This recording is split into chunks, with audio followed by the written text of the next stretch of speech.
You get it, Johnson? Good evening, we'll call the meeting to order. Mr. Clerk, please call the roll. Mr. Gonzalez? Here. Attorney Murphy? Here. Mr. Collins? Here. Ms. Gresham? Here. Ms. Hurst? Here. Ms. Monroe Naylor? Present. Mayor Sarno? President, would all please rise for a moment of silence on the Pledge of Allegiance.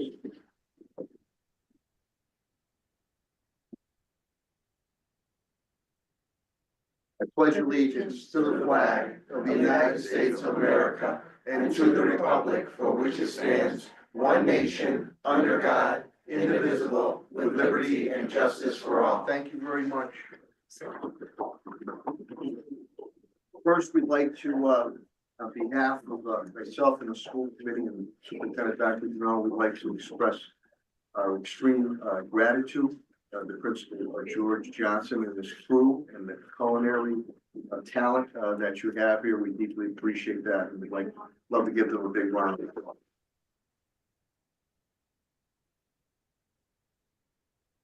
I'd like to wish your boys basketball team a continued success. I know they were in Attleboro tomorrow, in the States, and also to our Central girls, 4 times. 4 years in a row, Western Mass champs, and I think they could make a hell of a run in the state tournament. So we wish them success. Attorney Murphy and Mr. Collins are both remote, and with that, we'll now go into report of the Chapter 74 Advisory Committee, and I will turn it over to Superintendent Dr. Jerome, please.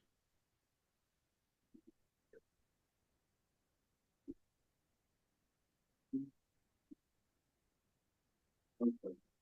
Well, you know what? Let's go to,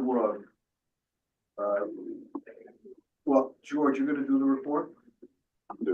Yes. That's your house. You should be doing the report. That's all I'm saying I enough just here. wanted to Okay. have. Oh, Now look at that I that. clarified that. Hey, thank you, Mr. Mayor. Okay, good evening, everyone. I think it's all the delicious food I had. It threw me off here a little bit, so.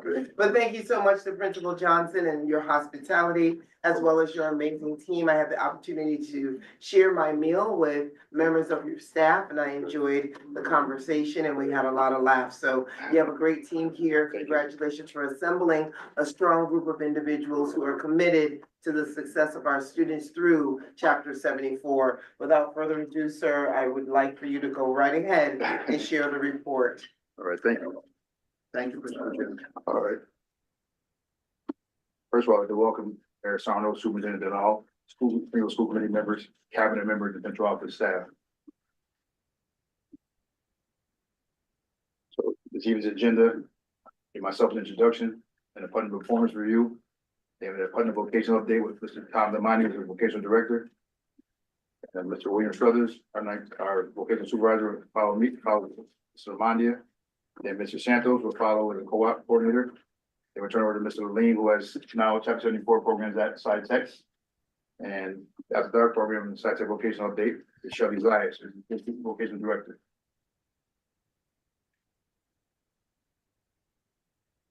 Video right here. There we go. Down in the box.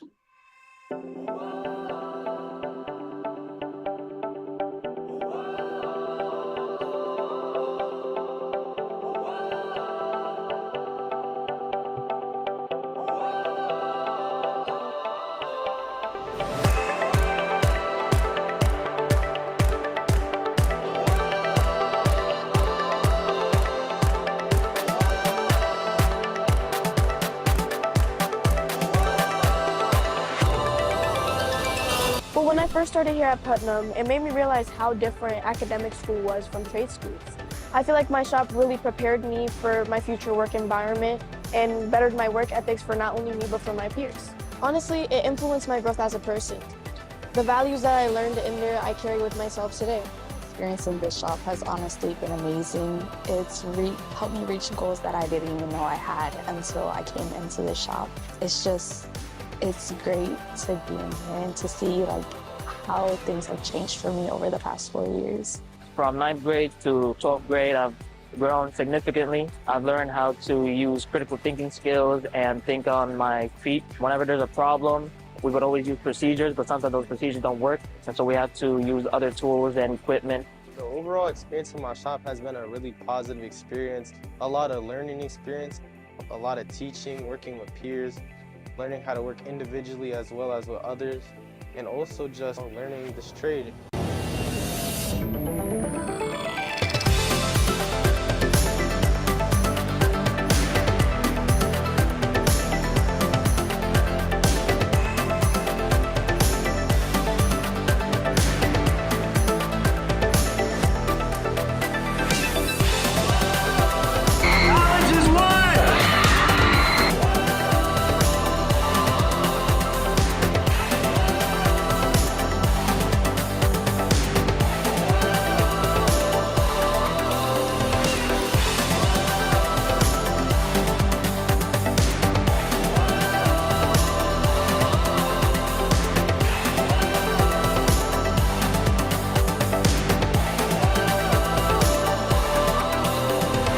So the kids are able to get real hands-on, real-world experience. You know, you really learn so much through experience. Is all about building character and accountability while encouraging students to develop a positive mindset and to believe in themselves. It's about bringing your creative worlds to life any way you want. You see a vision, we're here to teach you how to create it.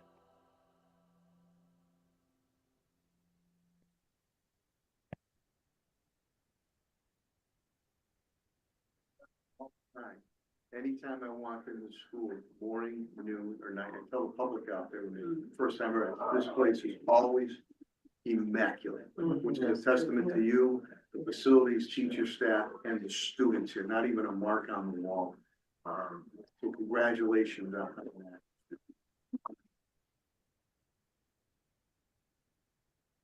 Springfield, halfback to Stevie and Josue for your technological here.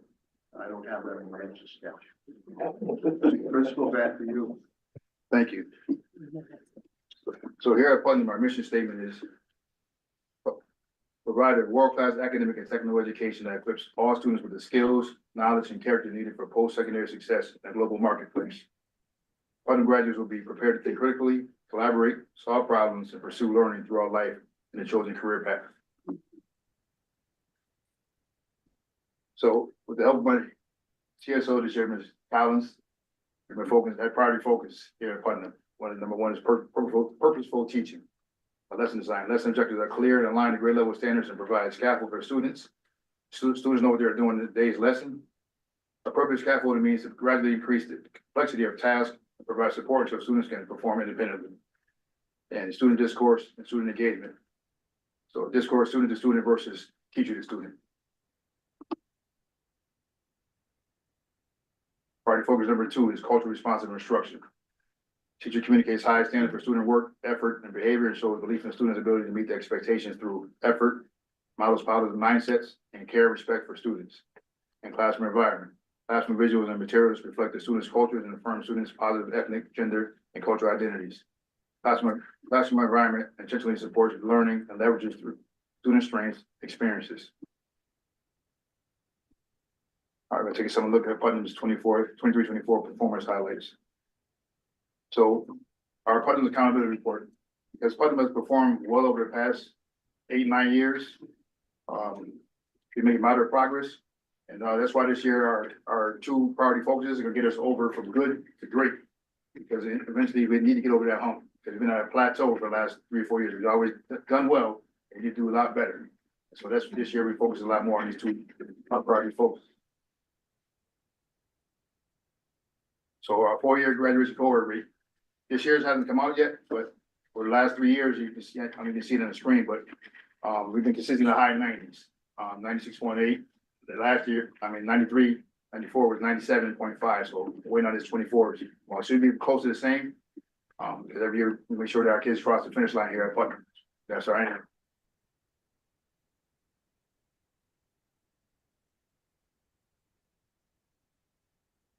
And dropper rate is 0.9% the year prior. So the last 3 years, you see, 0.9, went up to 1.2, then right back down to 0.9. We had to make the adjustments.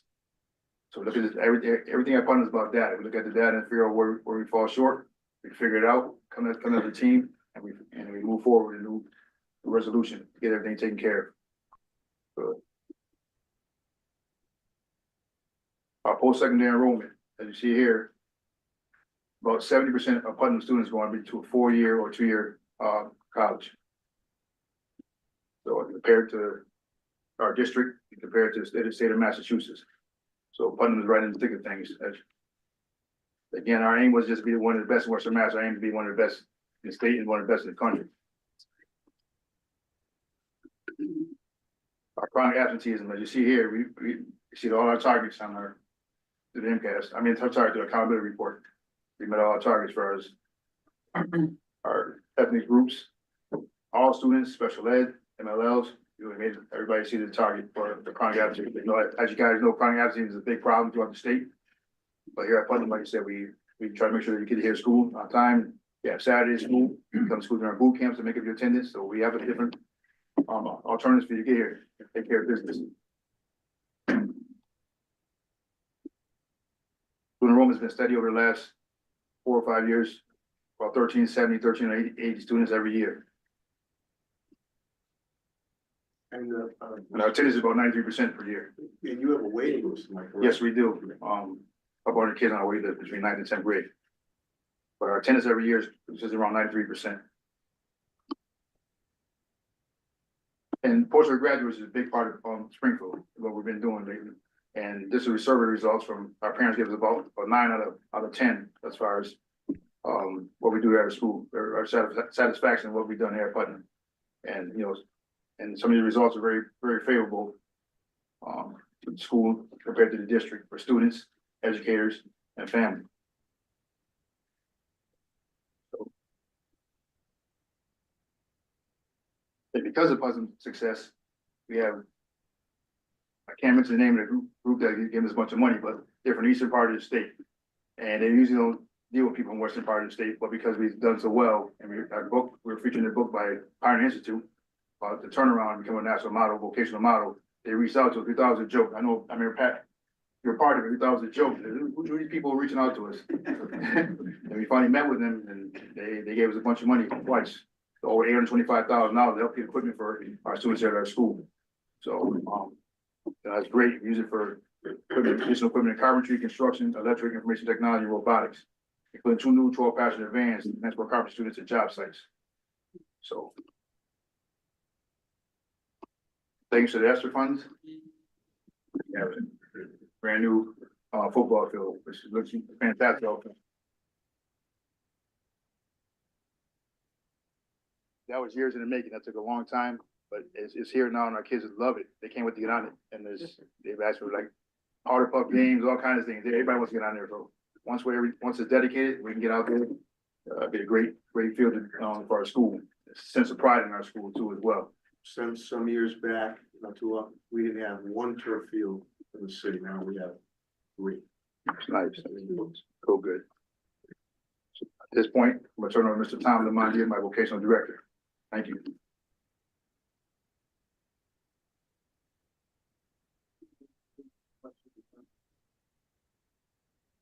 to see you. Good to see you too. Is this what? Yeah. I thought you were gonna sing us a song. Yeah. Can you hear me without this? No. No? Is it better with this? Better with this? Okay. All right. So one of the things as Chapter 74 director that I'm most happy with over the last year is this right here, the fact that we can say right now, all 23 shops at Putnam are now Chapter 74 certified. And I don't know if we've ever had that before. So obviously that means a lot of money for us, and you know, we're really happy to have everyone certified. One of our big focuses over the last several months has been working on our decennial accreditation with NEASC. We've been working on that. We have a 2-day collaborative conference that's going to be taking place the first week of April. So that's something we've been working on very diligently. Vocational frameworks. All the shops have gotten new vocational frameworks. I shouldn't say all of them, 10 of them currently, all of them will have new vocational frameworks from DESE. So there's a big push to kind of change how we're going to deliver the material. These are the shops right now that have gotten updated frameworks. And, you know, we're working on that and hope to see some of the other new ones done over the next year or so. Vocational teacher testing has been a bit of a challenge through DESE over the last couple years. There's a new process for vocational teacher testing. And it's slowly coming about that they have tests for all of the vocational teachers, teaching areas. Right now, they are scheduling tests for every vocation. Right now, the only one they don't have is robotics, so we're just waiting on that one, but as they become available, teachers were able to get certified. Pretty proud of this as well, this vocational paraprofessionals program. We've over the last couple years hired a number of vocational paras. As of right now, we have 7 vocational paras, and been really successful because you know, to help special education students, MLL students in the shops. I mean, they're in shop 50% of the time. And it's really helpful to have paras devoted just to the vocational shops. I want to talk a little bit about some of the successes that we've had over the last year. Skills USA is, for those of you who may not know what Skills USA is, it's a vocational organization where students from schools all over the state, all over the country, compete in their vocations. And we've been very successful with that. This past year, we had 3 Putnam students in health assisting who competed in the nationals in Atlanta. We also had Alondra Nieves, who was a senior last year from the business technology shop. She actually was one of the officers from Massachusetts. So she went to nationals representing the state of Massachusetts. So we're really proud of her as well.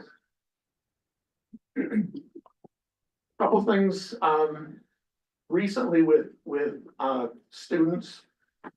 This is Andy Lee. He's one of 7 vocational students in the state that were nominated for the Presidential Scholar Award, which is amazing. If you don't apply for it, they come after you and say you're being nominated.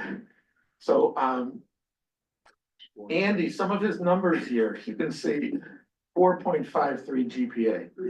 I didn't even know it could go that high, honestly, but 4.53. I think in his high school career, he's had 1 A.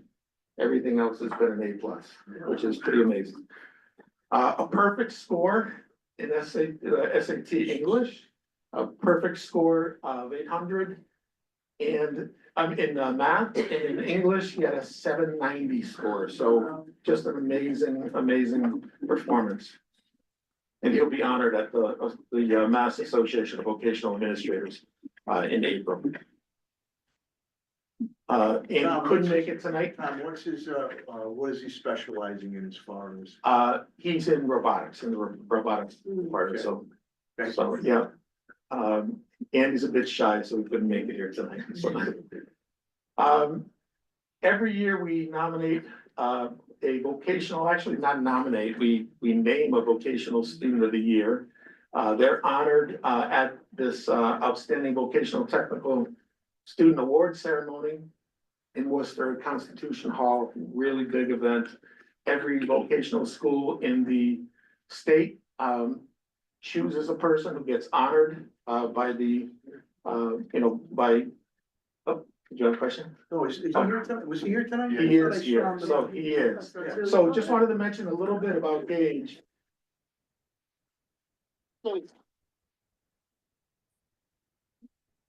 Wow, okay. So yeah, so Gage Morris, just a great student. I mean, not only 4.23 GPA, which is tremendous, but has started his own business, Gage is in the radio and TV shop. And he started his own business. You can see some of his clients, Basketball Hall of Fame, Hoop Hall, Spalding. The picture there of Gage with a camera at the Hoop Hall, any sporting event you go to, there's Gage, you know, he's working. So just a tremendous student, and you know, he'll be honored in April. All right. We just wanted to mention, a lot of these videos you see, Gage is somewhat involved with that. I do my best to help in our shop with all the videos, but sometimes I just kind of have to sit there and let the kids go out. So yeah, I mean, we're just the entire multimedia broadcasting shop.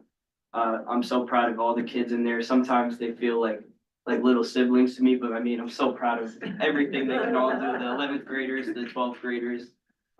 Mr. Amenta, he wasn't able to make it tonight, but he's an amazing teacher, an amazing instructor, and I really credit a lot of my success to him because he's really taught me a lot on management.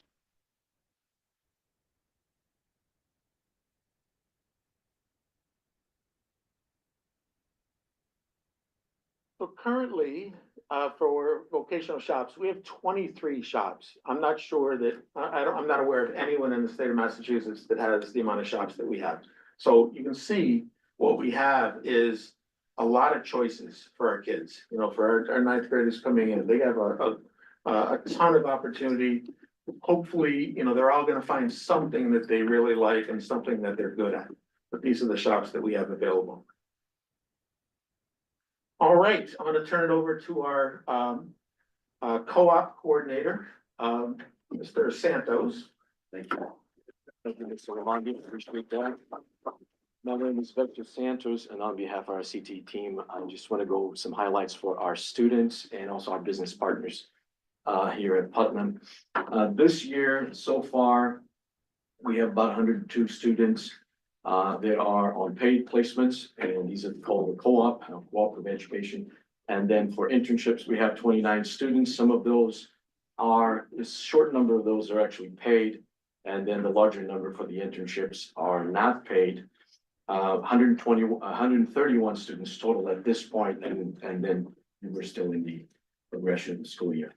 Highlighting some of the partners that we have some tremendous partners. We, just this year, we have a new person with a local, for the Carpenters Union, and so we're able to forge out it's been a while, and I think the last one was for the Tishman. We did it with Tishman, the GC, they were building the casino. We're able to place a student. So this is a particular young man that actually was able to apply to the local union for the carpenters, and he was accepted, and he's now working at the Soldiers Home project that is the GC there is Commodore Builders and Walsh Brothers. And then the company is working for right now as a union member in high school is PDC right here in Springfield.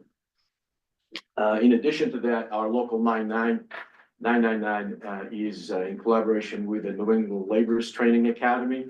They have a program that has been established throughout the Commonwealth. It's a pre-apprenticeship program that has to deal with the trades. And so they come to Putnam a couple of times a year. They do an outside of Putnam summer program in addition to that. But they decided to actually go a step further. And so they're doing an advanced program, and it just happened this last week during the school break. We had 3 students from Putnam that participated, multiple schools that were part of it. And I'll show you some pictures on that in a couple of minutes. And so that is something that allows the students to participate in a program that will put them a little closer to the knowledge base of what it is to join a laborers union. And so we had 3 students from Putnam that participated there.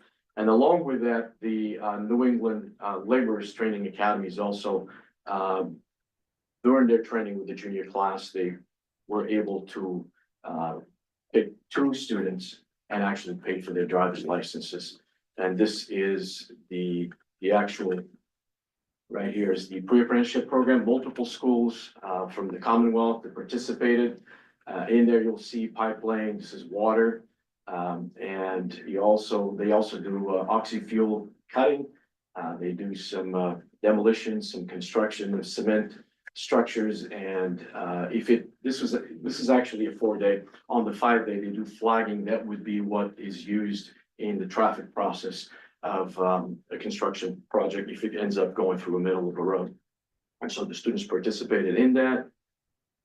I'd like to also give recognition. I've been working since the end of last year with Andrew Melendez, and he has been a great partner with us with the Latino Economic Development Corp. And last year he hired a few of our carpentry and construction students. This year he hired 12. So we have 6 students from the 11th grade, 6 students from the 12th grade, and they're working with local contractors, one of which is Naylor Nation Construction. The other one is CR Home Improvements. And I've met with these contractors. I've met with on the workplace, and these students are excited about the possibility. They're already talking about, hey, we'll do hires for the summer. And so they're proactive, and these are great partnerships that we have that started at the end of last school year, and they're continuing. We also have expanded the Springfield DPW partnership. At one time, we had about 1 or 2 students that would participate from the technical side. This year, we've added the construction side for both the 11th and the 12th grades, and we just had the clearing for an interview for a student from the electrical department in the 12th grade, and he's going to go on an interview, I believe, next week. Yes, next week. Since you have a couple on the fire department too, who's working. Yes, they're now working full time. Full time, right? Yes. They're doing Yeah. great. When I was up Repair facility right next there. door. Right next door, yeah. Yeah, we actually, we had one of those students participated in the program that I just referred to, and then he had a choice to make. Yeah. But Steve gave him a good opportunity, and so he decided to remain. And then with the laborers, that's great what Andrew's doing with the Latino Economic Development. Laborers 999, they've always been great. Joey Tremblay and Joe Sears, about. They hired 3 students Our kids. last year, and then this year, there's a possibility they're gonna hire 3 more. That will bring them into the union, so that's good thing. We have a partnership now that it's forged out, that it's new with the Springfield DPW. I'm sorry, the Agawam DPW. This would be 2 students that they decided to hire from the construction department. Again, this is linked to the pre-apprenticeship program. They gave me the lead on. I met with Mario, Agawam DPW, and he was all over it. And we just finalized that we have students starting soon. Freedom Credit Union. These are partners of ours for years, and they've had many years with hire 3 students. This year, they decided that it was in their benefit to hire an additional 2 students. And most of the time it's just bank tellers, not just, but they are bank tellers. They would work at the Cooley Street, they work downtown Main Street, but this time they want to add a couple of students to work in the operations department behind the main branch, so they'll be doing that. These are students from business technology and students from marketing, and great kids, and they're very excited, and most likely they'll work through the summer, they'll work through next year as well as seniors. Springfield Housing Authority, we have they have hired 5 students, mostly from carpentry and some from CCL from construction craft labor. Also doing very well. This is a partnership that we've had for quite a few years, and it's progressing and it's developing. I want to give recognition to Springfield Public Schools. And so I've been working with Robert St. Lawrence in the process of getting some students involved in the IT department on Allen Street. And he has been a proactive member in trying to get that established. And we finally were able to get them started, and I believe they started this week. And so that's something that we want to see progressing, and there's conversation and expanding that as well. The HR office downtown, the central office, has had one of our superstars for marketing. He's been working first originally an unpaid internship that we had to designate with a specific amount of time for conclusion, but then they decided to keep him and they decided to hire him, so they're paying him at this point, and he's doing a phenomenal job in producing items for marketing. in the HR office and central office. An initiative that has also started many, many years ago, and so we consistently develop it and try to make it so it's useful to the Springfield Public Schools. And this is the EEC department, both the 11th and 12th grade, early education and care. We have students that participate in the paid placement in 4 elementary schools, working with their specific teachers on a rotation basis according to our schedule. And we also this year established a great partnership with Marcotte Ford. They've been doing co-op placements, and these are utilizing students from the Commonwealth and several schools, CTE schools. They reached out to us. They wanted to hire a couple of hours, and a couple of young ladies doing phenomenally there. And lastly, again, this is another partnership that we've had for a couple of years. To be noted and to highlight is the fact that it's the highest paid placement to date, where a student was able to start a co-op placement at Penske at $23 an hour. Now, keep in mind, this is the baseline pay, and the opportunity for this auto tech student would be that they'll be able to pursue diesel tech technology and learning, and they will have their own school and their own process to actually develop that.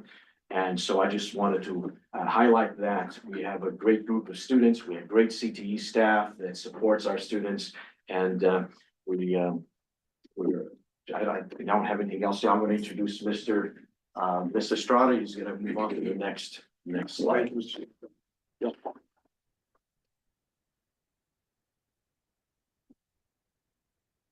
Thank you. Can you hear me? You think you can hear me? Okay, thank you. So I wanted to take a moment to talk a little bit about exploratory. Many folks get into Putnam, but that's not where it ends. The next job is to actually get into their actual shop. As Ms. Naylor knows, it's a process. I wanted to take a moment just to talk a little bit about the exploratory process. And what is the exploratory process? So we have, as Mr. Lamonti said, we have 23 shops. This year, our students had an opportunity to explore 21 or 20 shops this year. It's a bit of a process. They start in September and they end in January. That's a 5-month process. 39 days, and every student is actually spending 1 day in every shop. Process is difficult because we have an A and a B week, so the kids are spending 5 days in 5 different shops, and then during academics, they're going back in academics, and it kind of flips and goes along for a while. During this entire time, they're collecting. There's a 13-point process, so every day they're getting 13 points. As we tell all of our students, do the work in the shops that you don't want to be in, so you can earn the points to get into the shop that you do want to be in. After we do that, we take those points, we take their shop selections, and then they spend 3 weeks in one shop. That's where they really get to decide if this is the right shop for me. At that time, they then again make their shop selections. We calculate all those points, and we determine, or actually we don't determine, we actually put it into an algorithm and drop it to an algorithm, and the computer tells us what shops the kids are going to. We do have a little bit of say to make sure things are going to work out well. This year, we had 2 students with near perfect points, 504 points out of a 507. And we've inducted 14 students into, and Dr. Denal will appreciate this, into our 500 club this year for those students. I will also add, 4 years ago, we did have 3 students that actually had perfect scores. You met one, Engage. You met another one in Andy, and a third one who I believe is now working in IT. So we are this is a big deal for us when it comes to this, but we want to ensure that the students get into the right shop, because we believe when they get into the right shop, this building works so much better. This year we had, out of our 359 students, we had 210 of them get their #1 shot. We feel real strong about that. Of their first, second, and third choice, 257 students got into their first, second, or third choice. And these are the top 10 shops based on the student selection for this year. In addition to that, we also have an extensive process where the students get an opportunity to, at the end of their ninth grade, going into the 10th grade, to really decide maybe this shop isn't the right shop for me. And this year we had 70 students apply to transfer, and of those 70, 50, we were able to accommodate them. So we're excited that everybody kind of ends up in their right space. We collect a lot of data. We collect how many number ones we had, how many number two shops had, how many number threes they had, and we kind of rank this. And this isn't to shame any shop. This is simply to help the shops kind of develop their process, get better and better and better at this. One of the things that we noticed throughout the year, this year, or in previous years, was that students had a hard time remembering after this 5-month process, 39 days, like what shop did I like as my number one shop? So what we were able to do is develop a guide, and I will give each and every one of you a copy. This guide, this journal gives important information, how the process works, and they get to journalize their entire process as they go along. One of the powers of being in a vocational school is when a problem is developed or a problem is found, we actually figure out how to fix our own problem. So this was created by the students, printed by the students, and developed by the students. So we're really excited about this. And this is a guide, just helps them to kind of figure this out. What we also realized is that we needed to create a little bit more transparency. So our IT department created a new grading system so the students could see every day how they were doing. And if they needed to make some personal corrections, they could make some personal corrections to ensure they got into the right shop. So as I mentioned earlier, at the end of the day, I know we're a data-driven building. As I said, 359 students, 210 got into the number one shop, 32 got into the number two, 15 got into their number three shop, and about 105 got into their fourth or plus shop.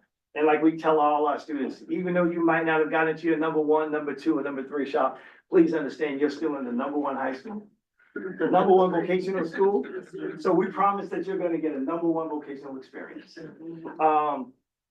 Along the way, we realized a couple other things, but we corrected multiple things. And we actually decided this year we're gonna do a celebration. After you've gone through 5 months of this, I won't say torture, but 5 months of this process, it's like a research paper. We wanted to have a celebration. So here is a bit of our celebration. Again, Gage was involved in that as well. Hi, I'm Mackenzie Carnero from TBN News. Right now, we're about to join the 9th graders in celebrating their final shop selections. Let's go take a look.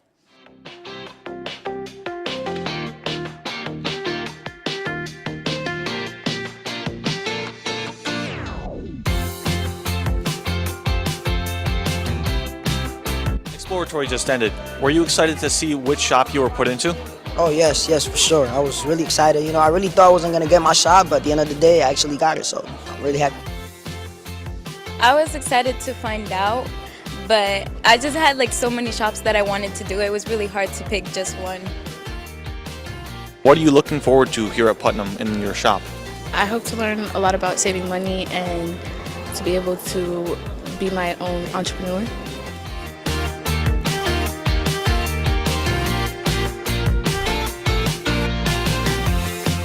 Which shop did you end up getting put into? Construction. What are you looking forward to here at Putnam and in construction as well? Learn all that I can and retain all the knowledge. You know, hopefully when I'm done with high school, get out there and start making lots of money. So the freshman exploratory process has finally ended. How do you feel that the process went? It was absolutely exciting, and we have amazing students. We can't stop here. We've got to kind of keep building. We've started something, and it won't stop here.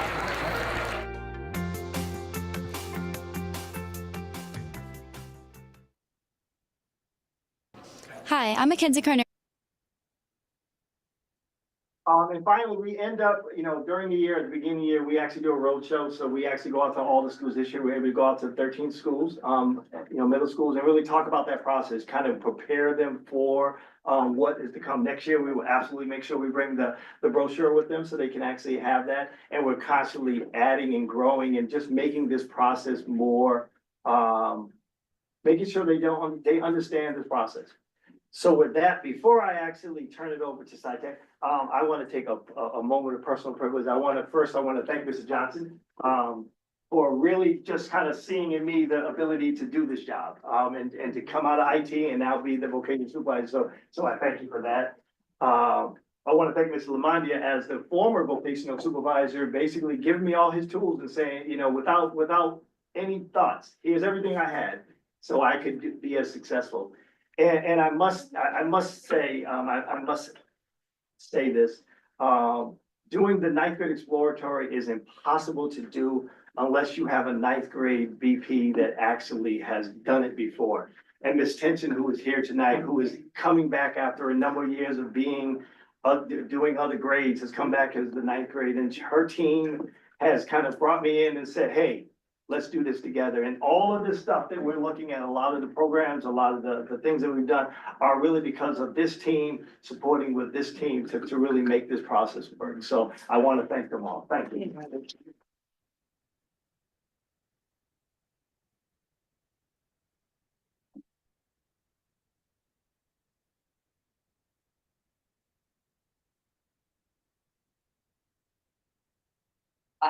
Good evening, everyone. Can everyone hear me? Yeah. We good? All right. Good evening, Mayor Sano, Superintendent and all school committee members. First, it's just, you know, I'm privileged just to be able to have a seat at the table tonight and to kind of build off of everything Putnam presented this evening and being their next door neighbor. Success is contagious, and that's the reality. And so, Ms. Zayas, who's going to pretty much present you more the nuts and bolts of what vocational learning is looking like at SciTech, I wanted to provide some context as to how we even arrived at this point, okay? Our move to bring in vocational technical programming began 5 years ago as a product of working through two distinct district priorities. Portrait of the Graduate, with its focus on reimagining schools, and college and career readiness in developing more pathways for student success, which is essentially doubling down on the philosophy of providing students with every opportunity to feel connected to the school and to feel confident in who they are. Excuse me. Uh-oh, did I hit something? I'll fix it after, go ahead. I apologize. You're good. All right. What is inherent in vocational learning is the pathway as it relates to the specific shop or trade and the skills students develop as a result of the work in their specific shop or trade. And what we're really excited about here, right? And what we're really proud of is when we think about doing this work and how it relates to the Portrait of the Graduate, the idea of reimagining schools is that when thinking about the High School of Science and Technology and reimagining SciTech, what we were able to do was give SciTech a true and authentic identity rooted in science and technology. I keep hitting the computer, so I'm sorry for what it looks like, right? We offer 11 vocational programs at this point as a result of our Chapter 74 programming and our After Dark program. And of 9 of those 11 programs are rooted in science and technology. In our Chapter 70 programs, we are offering business technology, medical assisting, and programming and web design, which is actually new this year because we're continuing to grow. In our After Dark program, we offer students automotive technology, health assisting, which is more commonly understood as nursing, the nursing program, information support services and networking, nailed it. That's IT, cosmetology, metal fabrication, and advanced manufacturing. So 9 of the 11 shops that we offer are directly rooted in science and technology. And finally, giving SciTech a true identity rooted in science and technology, coupled with providing students with opportunities to feel connected and to be confident in who they are, really brings something special to the table. Cultivating a future of Springfield residents who will be a commodity to our community, be competitive, and ultimately flourish. This is really exciting stuff for the Springfield Public Schools in the city of Springfield. And to be honest, it is just an honor and privilege to be a part of the equation. And so, thank you. And without further ado, Ms. Zayas is going to break it down a little bit more specifically. So thank you, and I appreciate your time. Thank you.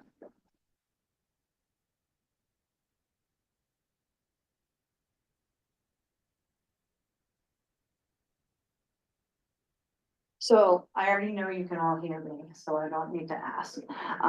So we are now officially have 3 daytime Chapter 74 approved programs at the High School of Science and Technology.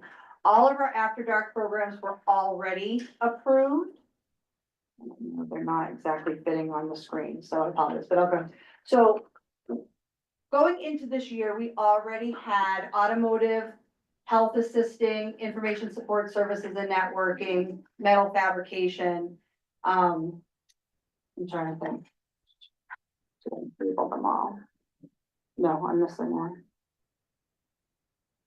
But important part is that this year, brand new, we started advanced manufacturing, which we had licensed, but we did not have a teacher for. So this year we were able to secure a teacher, and now we were able to add advanced manufacturing, which is very important because it is the top need in our region.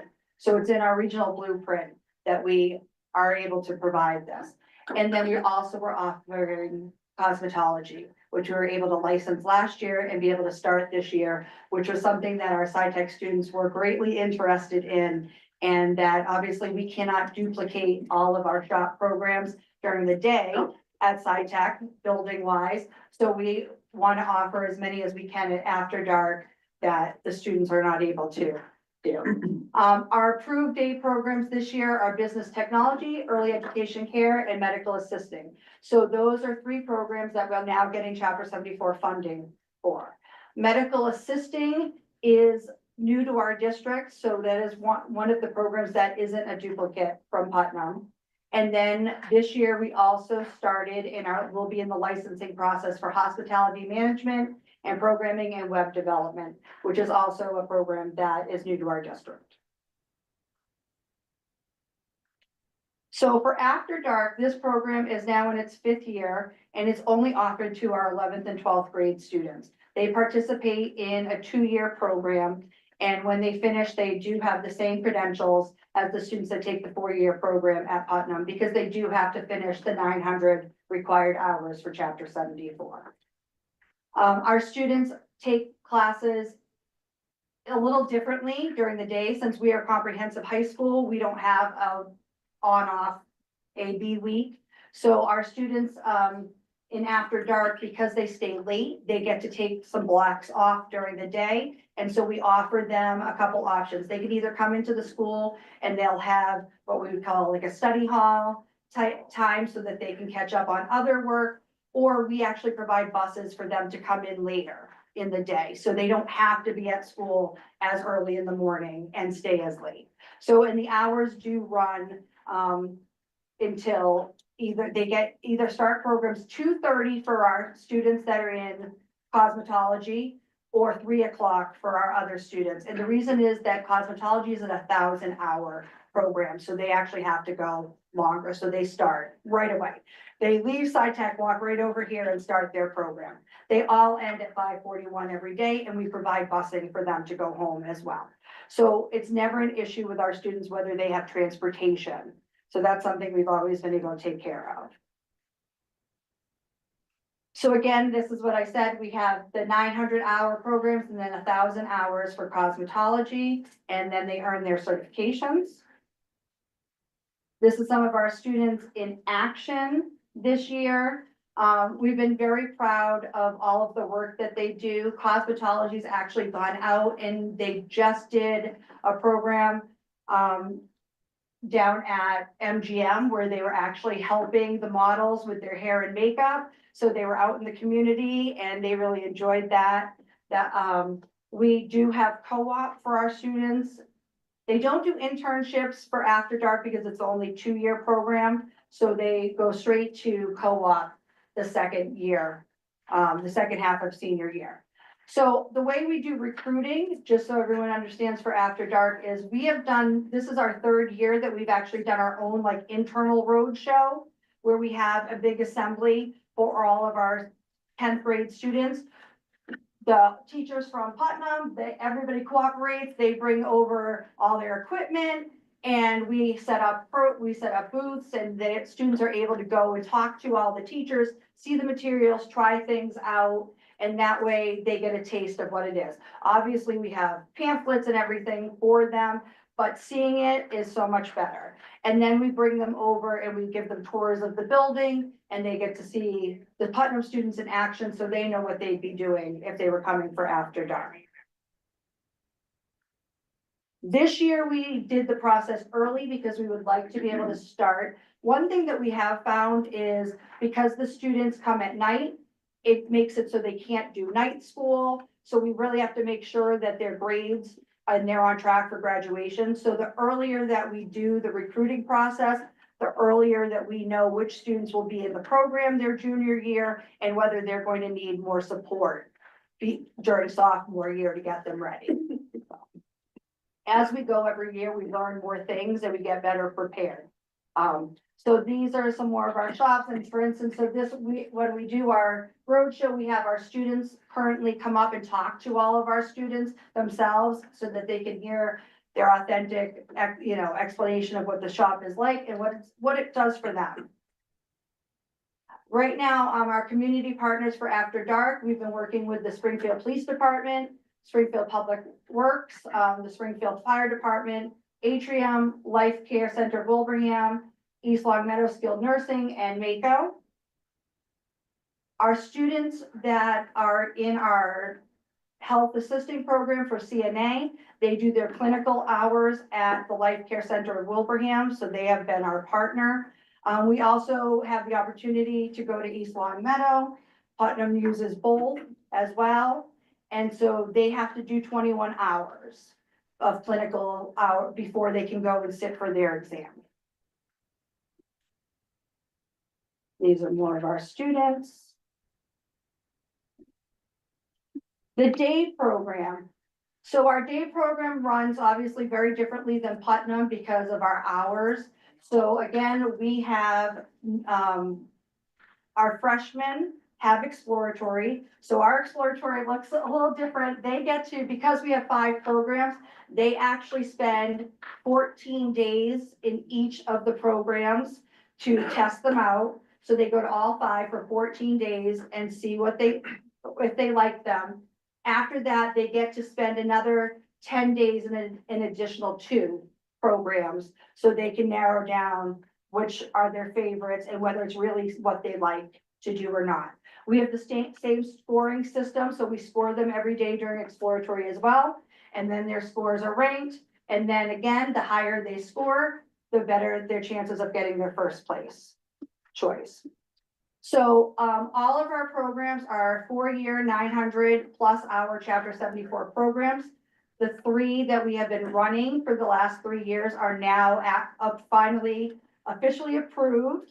And they will be bringing in the funds because they are so successful and After Dark has been so successful. We have expanded and we've added 2 more programs. So again, we did hospitality this year. And the reason that we chose hospitality is because we have a really nice kitchen in our first floor that we have also been using for our transitions classrooms. And I will tell you about that in a minute. But it lends to a really nice, we have a 3-room connection where we can have a classroom. We have a side section that is already set up so it can be like a mock hotel room. The students can practice checking people in, learning about hotel and restaurant management, doing travel agency work. Then we have the kitchen, and then we have an entire room where we can have a cafe. So they can seat people, they can serve them, we can do grab and go, they can work on, purchase order systems. And so that worked out really well with the space we have available. And a lot of the students were really interested in doing something like culinary, but we don't have that kind of facility. So this is a taste where they can get some cooking and get that training, but then they also can get the rest of hospitality because we have a lot of hotels and restaurants in the city. And so there's a lot of jobs available for them. And then programming and web was something that we wanted to bring to the district because it's something we didn't have. So we wanted to offer something new. So in our 5 programs, we currently have 158 students enrolled. And again, all of our 9th graders do not have to go through exploratory. It's an option for them. And then if they choose to stay, we put them in a program. If they choose not to stay, then they go back to strictly academic track. And then we can bring other students in to fill their spaces. So this is some of our students in action. This year, we medical assisting students actually dissected parts. And so they're really hands-on. So I got in, we have eyeballs coming in and pig's hearts and sheep's hearts and things like that, that they're dissecting and getting a lot of really great hands-on experience. The day program recruiting, we go out to 8th grade with the road shows, and we explain to them what we have to offer at SciTech. We are actually building a new website for SciTech, so that will be able to be something that goes out and does a lot more marketing for us as well. We have invited 9th graders to visit. What we did last year and what we will do again this year is once we know which students are assigned to our building, we bus them in. We bus in the incoming 9th graders so they can come and tour all of the programs, and then they can decide if they'd like to go through the exploratory process or not. And that's how we know which students decide that they'd like to go vocational versus strictly academic. And then we do, again, we work with guidance, we work with the middle schools, and we make sure they fill out their shop selections. And then again, we initiate it again in the fall. If anyone missed that visit, if they weren't sure, we make sure that everyone has that opportunity.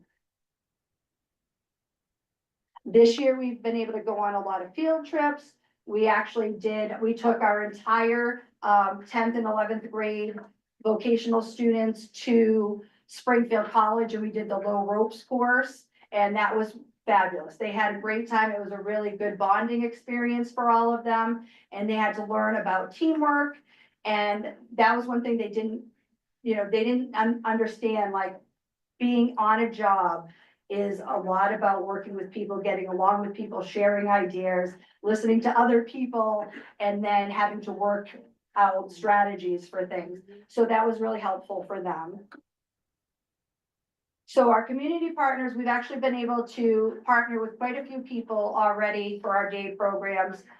Playful Minds Learning Center, Roots Learning Center, Square One, Mass to Miami, Latino Economic Development Corporation, Amazon, Tech Foundry, AIC, Western New England, Springfield Technical Community College, HCC, Springfield College, Fashion Institute of Technology in New York, Performance Food Service, and National Health Career Association.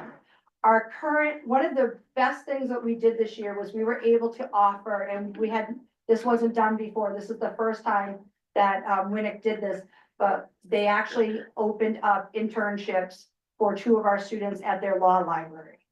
And so our business students actually did internships at their law library this year, and that was a wonderful experience for them.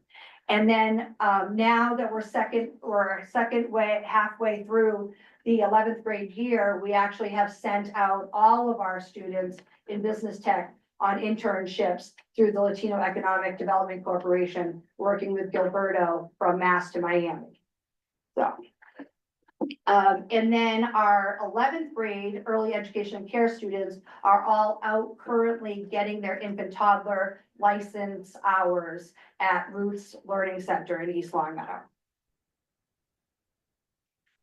And I just want you to look at this little cutie who has it says Little Cyber Cat on her t-shirt. Our preschool is fabulous.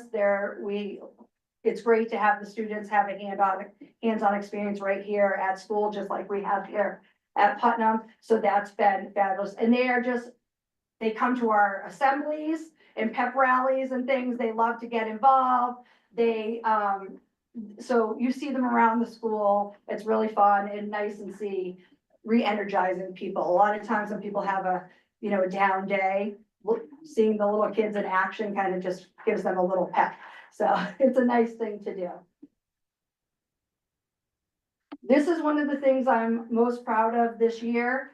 We actually have partnered with our 3 transitions classrooms in our building to be able to actually help them do career job placement planning and training them in our own programs. So this year, what we did is I have 3 programs, early education and care, hospitality, and business tech. My teachers are actually teaching with the transitions teachers for these students to get skills in our programs. So they are learning to take care of children, change diapers, dress them, swallow them. They go into the preschool and work with the students. So they're learning right in our own building job skills. They're learning cooking skills. They're learning how to set a table, bus a table, do all of those things in hospitality. Business, they actually did a newsletter together. They're working on math skills. They're working on even job skills like bagging groceries, labeling, price gunning, and all those kinds of things. So we're using our own in-house people to reach out to other people in our school. And the kids love it. They're so happy to do this and be a part. It makes them more of a part of our community as well. I was gonna say something. I'll go back to it. And then the last thing I wanted to say is this year was our first year now that we actually are licensed. We were able to become a part of Skills USA and compete. And so our students started by going to their first fall state leadership, and it really energized them and made them feel like they were a part of the vocational community. And it's a little different when you're in a comprehensive high school because not everybody is in a shop. It's not the whole school. So we're kind of like, you know, a community within a community.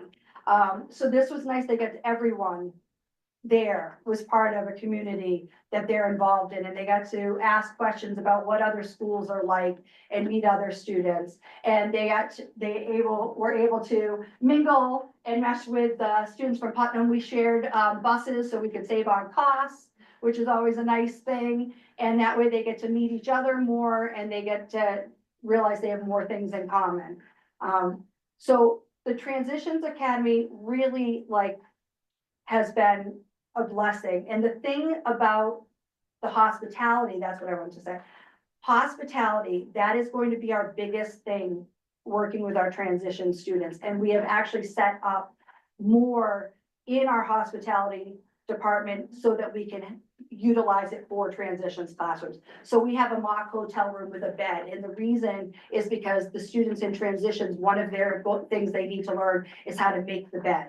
So as we were buying furniture, as we're setting things up for the new program, we're using what they need as well and making sure that we're accommodating and setting things up for them, because the goal is to also have them working with our students and helping our students train them and work as mentors. So I think that we're doing a lot of great things at SciTech. After Dark has been a huge success. The day programs have been a huge success. Principal Aleem has been fabulous in supporting all of this growth. Mr. Langoni is here with After Dark. Rhonda is learning all about vocational with us this year. It's been, it's new for everybody. And I'm really excited because we have a program at Central that we're building this year. So next year when I'm up here, I'll be talking about Central as well. And I just think it's a really great thing for the district to continue to be able to add more programs because, as you said, Putnam has a waiting list every year.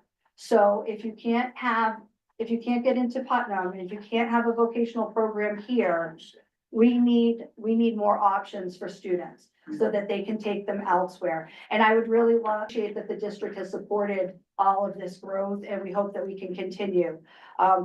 I would love to add more to SciTech, and we would love to. Space is an issue always, everywhere. But it's really a good goal for us to be able to continue to add more things. And I think even looking into other schools that have asked, I've had the alternative schools have asked about whether they could participate in After Dark. Those are other things that we can look into for the district, for other schools that are interested in having programs, so that anybody, no matter what school they go to, could have those options. Does anybody have any questions? Discussion. Thank you, Mr. Mayor. So with the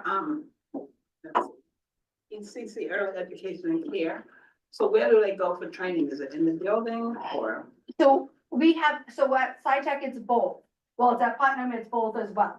So they have a preschool right on site. So they're able to spend time in the preschool every day and get hands-on learning that way. But then they also have, get to go off-site to other locations.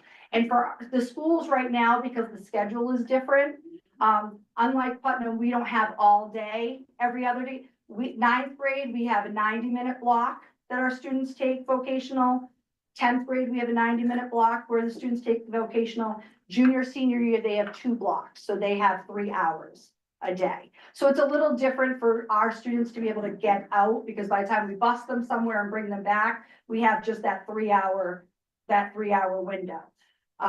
But we have been working we have our students during the day at the preschool, and then we have been busing them. We were able, thank you for our beautiful passenger buses, that we are able to take our students now, and they get to have their hands-on learning. As I said, right now, we have students at Roots Learning Center in East Long Meadow doing their infant toddler hours, which means when they graduate, they will be able to receive both their infant and toddler certification as well as their preschool certification.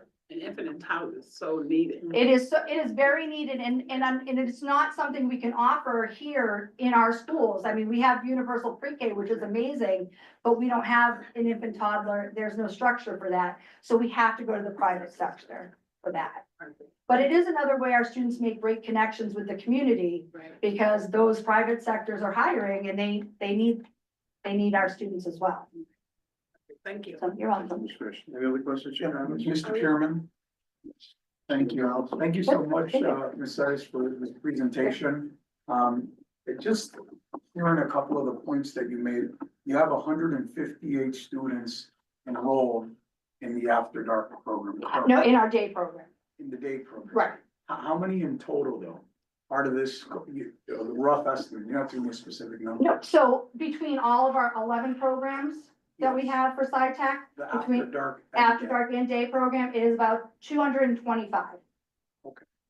And I was just curious because I saw the data dashboard that Principal Johnson provided. Do you all have a similar data dashboard, just from a school committee perspective, so we can understand the efficacy of this, program at SciTech? The data hasn't been broken down at SciTech by students in vocational programs versus non-vocational programs at this point, because we haven't had a graduating class, and that hasn't been a certain way that they've tracked data yet, but that is something that we are working on so that we can see the difference and be able to tell how effective are these programs. You want to, Fred? Well, to that point, our junior class, our current junior class representative will be the first graduating class through our Chapter 74 programming. So that we've still got one more year before some of that data starts to translate. I mean, I can tell you from a graduation dropout perspective, we've been working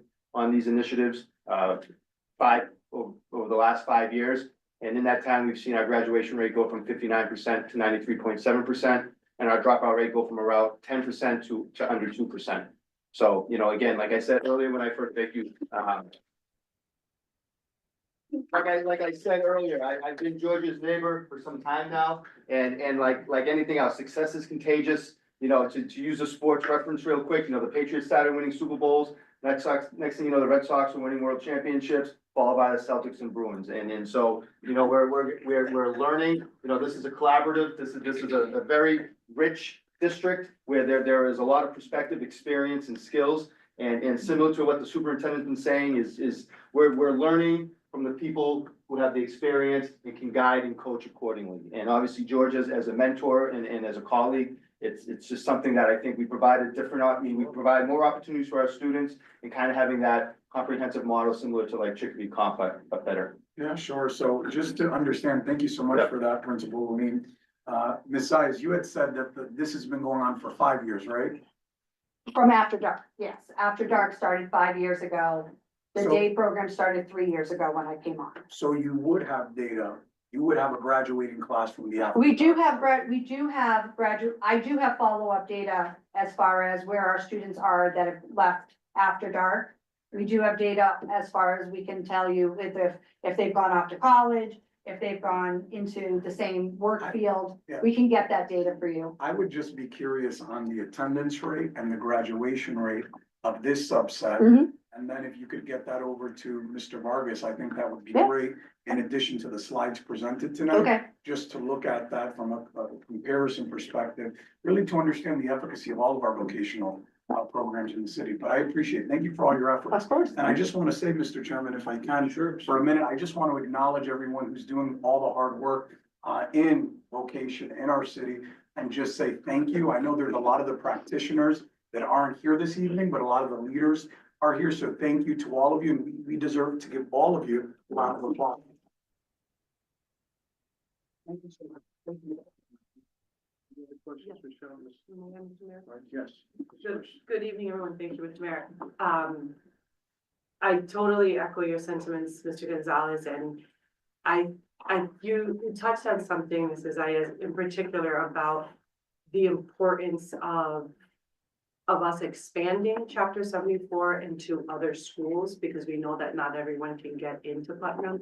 And so I do think that that is something to really think about, because we oftentimes hear that in the community, like, why don't we have more than one vocational school? And I don't think people understand what goes into running a Chapter 74 program, never mind a whole school, and or that the MSBA probably would not give us another vocational school, right? So I do think that there's something to that, and I really was pleased to hear you talk about it for the alternative schools.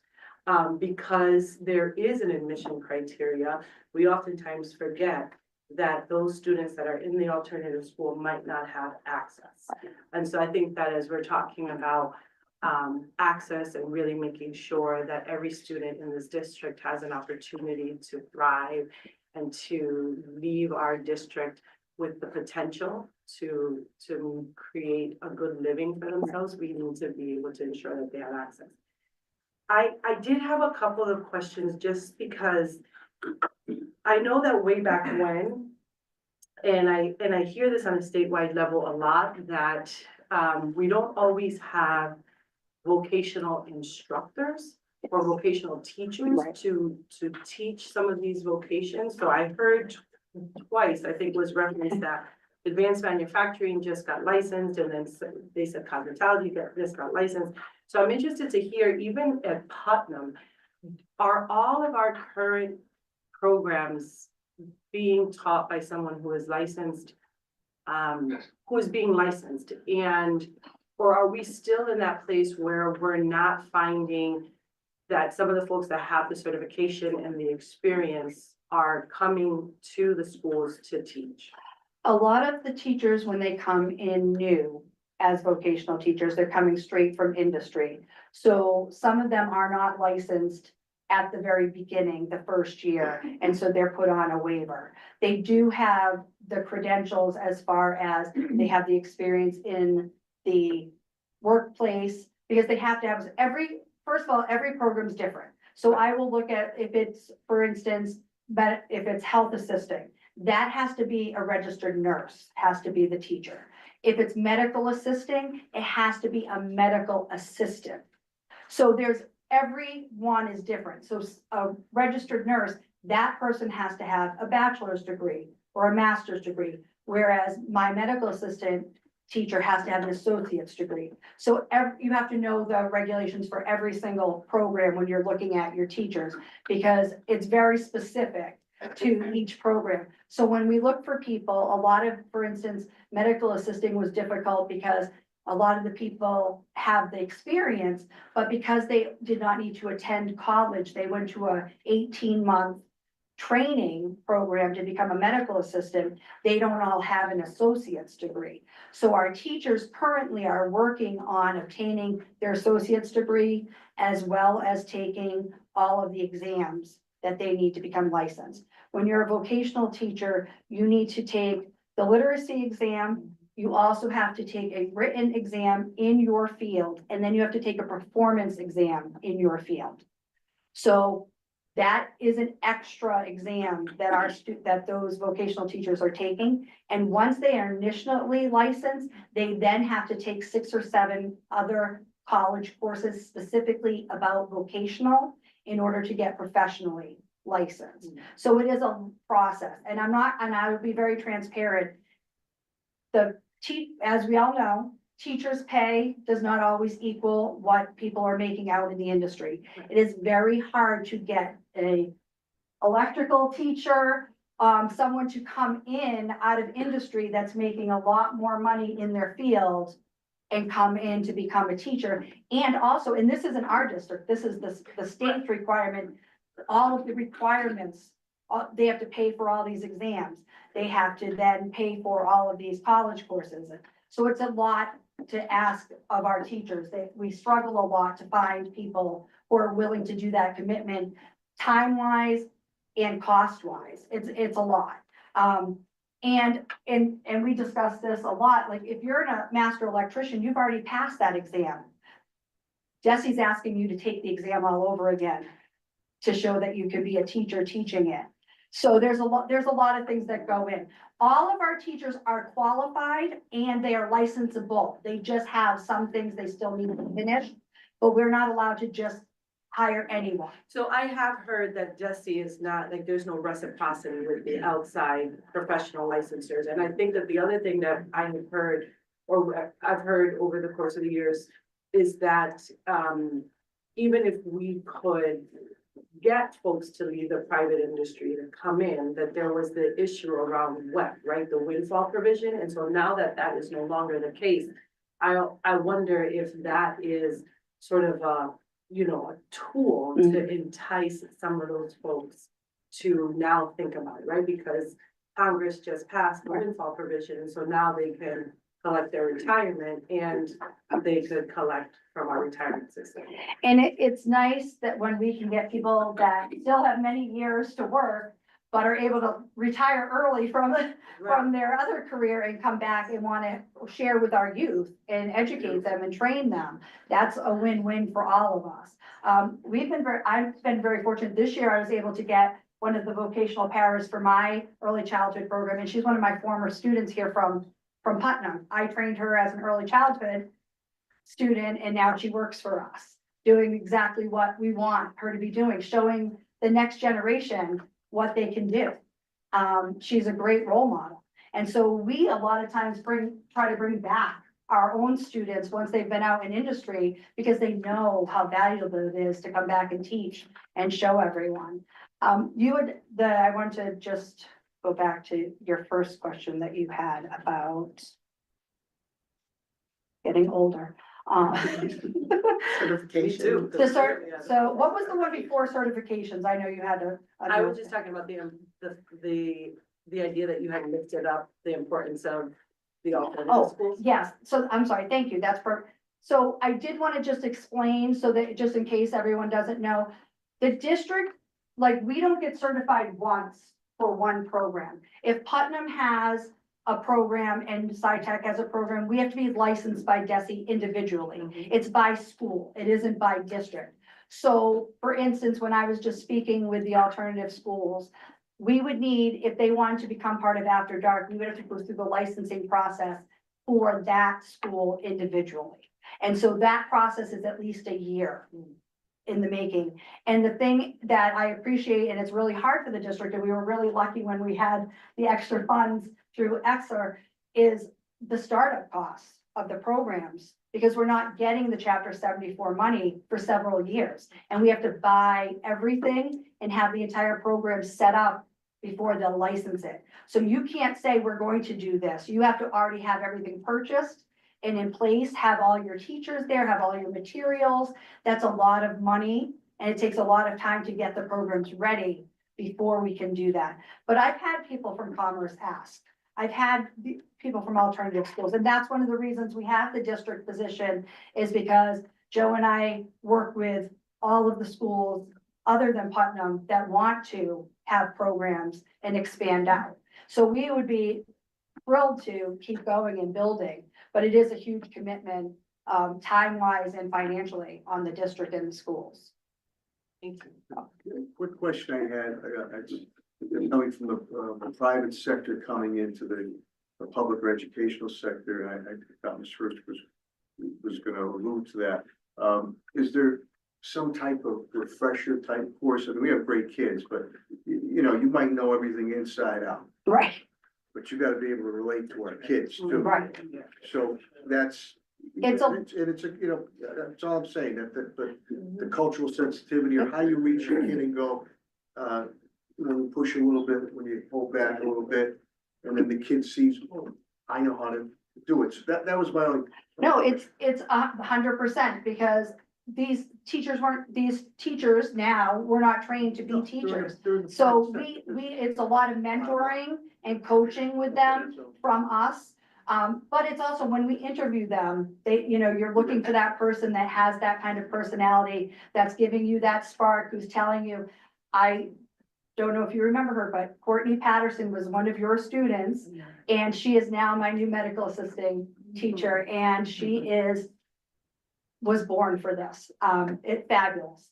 And so when you meet people and you're interviewing them, a lot of them, you just see that potential, and you hear it from them, what they want to give back. They're coming out of the field because they want to train the next generation, and they have that drive. But it's a lot of coaching, a lot of mentoring with them. And they do take those vocational classes are about writing curriculum, about special education. So they are taking those. I wish they actually had they could take those a little sooner, but they're not offered they're not all offered early on. It's over a 5-year process. No, you've been very successful, with your program. I'm just pointing out that. No, it's. Being able to connect with a kid, he or she. And we love when we hire people from our area who are former students. I just hired several former students to come back to SciTech as instructors. And so they know our students, they know what the city is looking for, and they love it, and they want to give back. So I think it's part of that is just finding the right people. And sometimes we have to hold off. Sometimes we don't fill that position right away until we find the right person. I just think sometimes in the public, or sometimes with certain media, we give our kids a bad rap. Oh, no, definitely. So you've been very successful, Mr. Johnson, Principal Johnson, Lorraine, yourself, Mr. Struthers, Tom, Amanya, Joe. So I always wondered, because like I said, you might have all the knowledge in the world. You can teach this kid to, I tell kids all the time, you do something well with change, you can make some serious good money. But if you can't reach that kid, or the kids are gonna test you a little bit, as educators know. So, but you've been successful. That's all I was wondering. I do think that anyone who's in vocational education would attest to the fact that our students generally have the best relationships with their vocational instructors, because they really do spend the most time with them, and they make those bonds. And so that's one of the things they even see at SciTech is those students bonding with their teachers and having that other more role models and people they can come to. And the students that even aren't in vocational are down on the first floor all the time, popping in and visiting our teachers, because they just have a sense of warmth to them. They're very inviting for the students.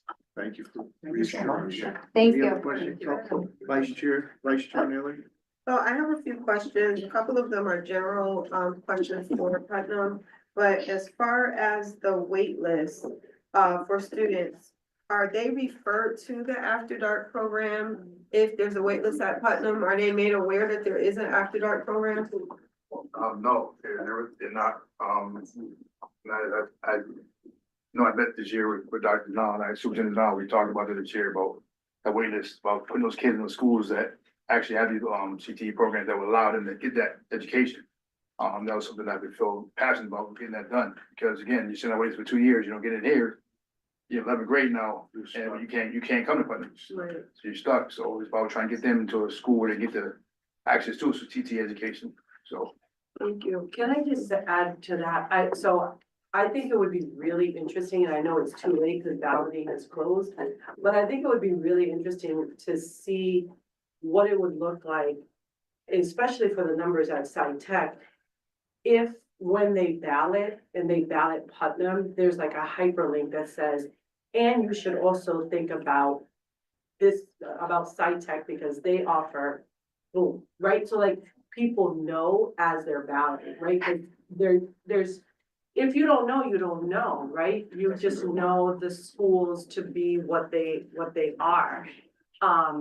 And that, I just think if people could see that, I wonder what that would look like with respect to balloting. I wonder what the data would say about the number of students that opted for SciTech as a second choice now that they knew, because you can trace how many people click on that hyperlink. Like you can look at those matrix.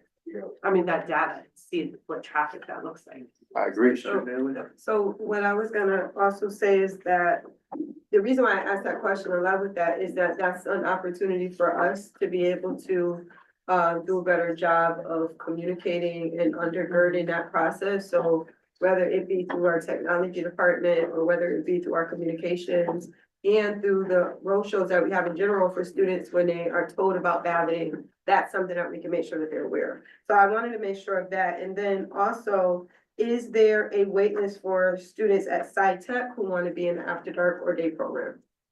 So if you're a student at SciTech, you have the option when you become an 11th grader, because the After Dark program is a SciTech program, right? So, you know, if you're a 9th grader and, you know, you want a vocational program and let's say potentially the 5 that we offer isn't something that they fully desire, but they know they want, but they like the other 6 that we offer in the After Dark program, well, then they know that then that opportunity is going to present itself when they become an 11th or 12th grader. And it's way to leverage too, like when you think about 9th and 10th graders, it's kind of always that kind of goals mindset, because sometimes when you're a 9th grader, you're not really sure what you want. Just like when you're a senior in high school or even a senior in college graduating, you still have no idea what you're doing, right? But you know, the 9th grader may not have any idea what they want. So, but then they get into 10th grade and they realize, oh, I wish I got into a vocational program, because unfortunately by 10th grade, it's a little too late to get into the chapter 74. Right. But now I could focus on and really hone in on the program that I want as an 11th and 12th grader. And then when you think about just the natural maturation process of adolescence, you know, you become that, you're in that After Dark program as 11th and 12th grader. I mean, you can make the argument that it's almost even more enriching than when you potentially start as a 9th and 10th grader, because now you're more all in. If you Thank you. That's really helpful, because my next part of that question was, is there a vetting process? So one of the things that Principal Johnson and I talked about when I was the subcommittee chair for vocational was that by having something that kids can aspire to, students, it really helped them to do better in middle school, because they knew if I got this number, I was getting into Putnam. So it really helped them to shift their behavior. And I wonder, and again, I don't know if there is a vetting process, that students can then have that as an objective to say, if I want to get into this program, here's a GPA or here's whatever that I need to focus on, or my attendance, so that it's helping to, like Mr. Gonzalez was asking, really shift their behavior and understanding that there's a consequence, but there's also a benefit depending on how you present yourself. So that they're successful, because what we don't want is for them to get something and they haven't been able, perfect example, pet peeve of mine, when people show up for an interview with pajamas on, like, why? I don't understand. As a business owner, you're like, really? If you didn't think to put pajamas on, what are you gonna do? And you're like, it just bothers me. So that's an example of something that if kids are not showing up prepared, right? Then they're not really gonna get a job, because who's gonna hire them if they show up that way? So I'm just thinking about not just the technical, but also the soft skill development and preparation. So we have. Line after that concludes the interview. Right. You're like, okay. So to answer your 2 questions, one, there are certain programs at SciTech and After Dark that there are waiting lists for. So just like at Putnam, there's certain programs that are the top choices, and that's always going to be the case. So we do have programs that we can't fill. We can't give a student their choice because we don't have enough seats for it. I think also, just to that point, I mean, you're building an arena of healthy competition, which is a very important skill to have throughout your working life. Being able to, you know, there's always going to be that element of competition, and being able to have that skill set in the ability to aspire and push yourself forward is critical to this dynamic. Absolutely. And the vetting process, the way that's done is we take their grades, and we take their academic grades, and we take their attendance, and there's a formula, and that's where they get ranked. So again, if we have 15 spaces in health assisting, the students that have the top 15 scores are the students who get offered first. So that's how we vet them. Thank you. Appreciate it. Just a couple more questions. No, you're fine. how do we determine which shops will be in the After Dark program? Is it based on request, on student request? Is it based on certification process? How do you determine what's the next one? Because I know you said you added another one this year. How do you plan what you're gonna add next year? So when I came in, the shops were already chosen for After Dark and for the day programs at SciTech. How I offered the choices for the next ones have been, I've surveyed our students. I've worked with the regional planning board on what we can actually, what jobs are out there that are needed. Because I can't get a program licensed if I don't have the regional planning board behind us. Because Desi will say, you can't give that many jobs out. And it's the same thing, because even when we duplicate a program from Putnam, if we can't show that we can graduate their students and our students, put them all out to work, they will not license our program. So that's part of the first process. And so we do have to show proof as to why. What are the community needs? I have people in the community coming and asking for us to start certain programs because they can't find the help. And so they want us to train them. Sometimes it just depends on, also, do we have instructors here at Putnam who are ready and willing to work all day and then stay at night? That's a big burden. That's, can be a lot of burnout.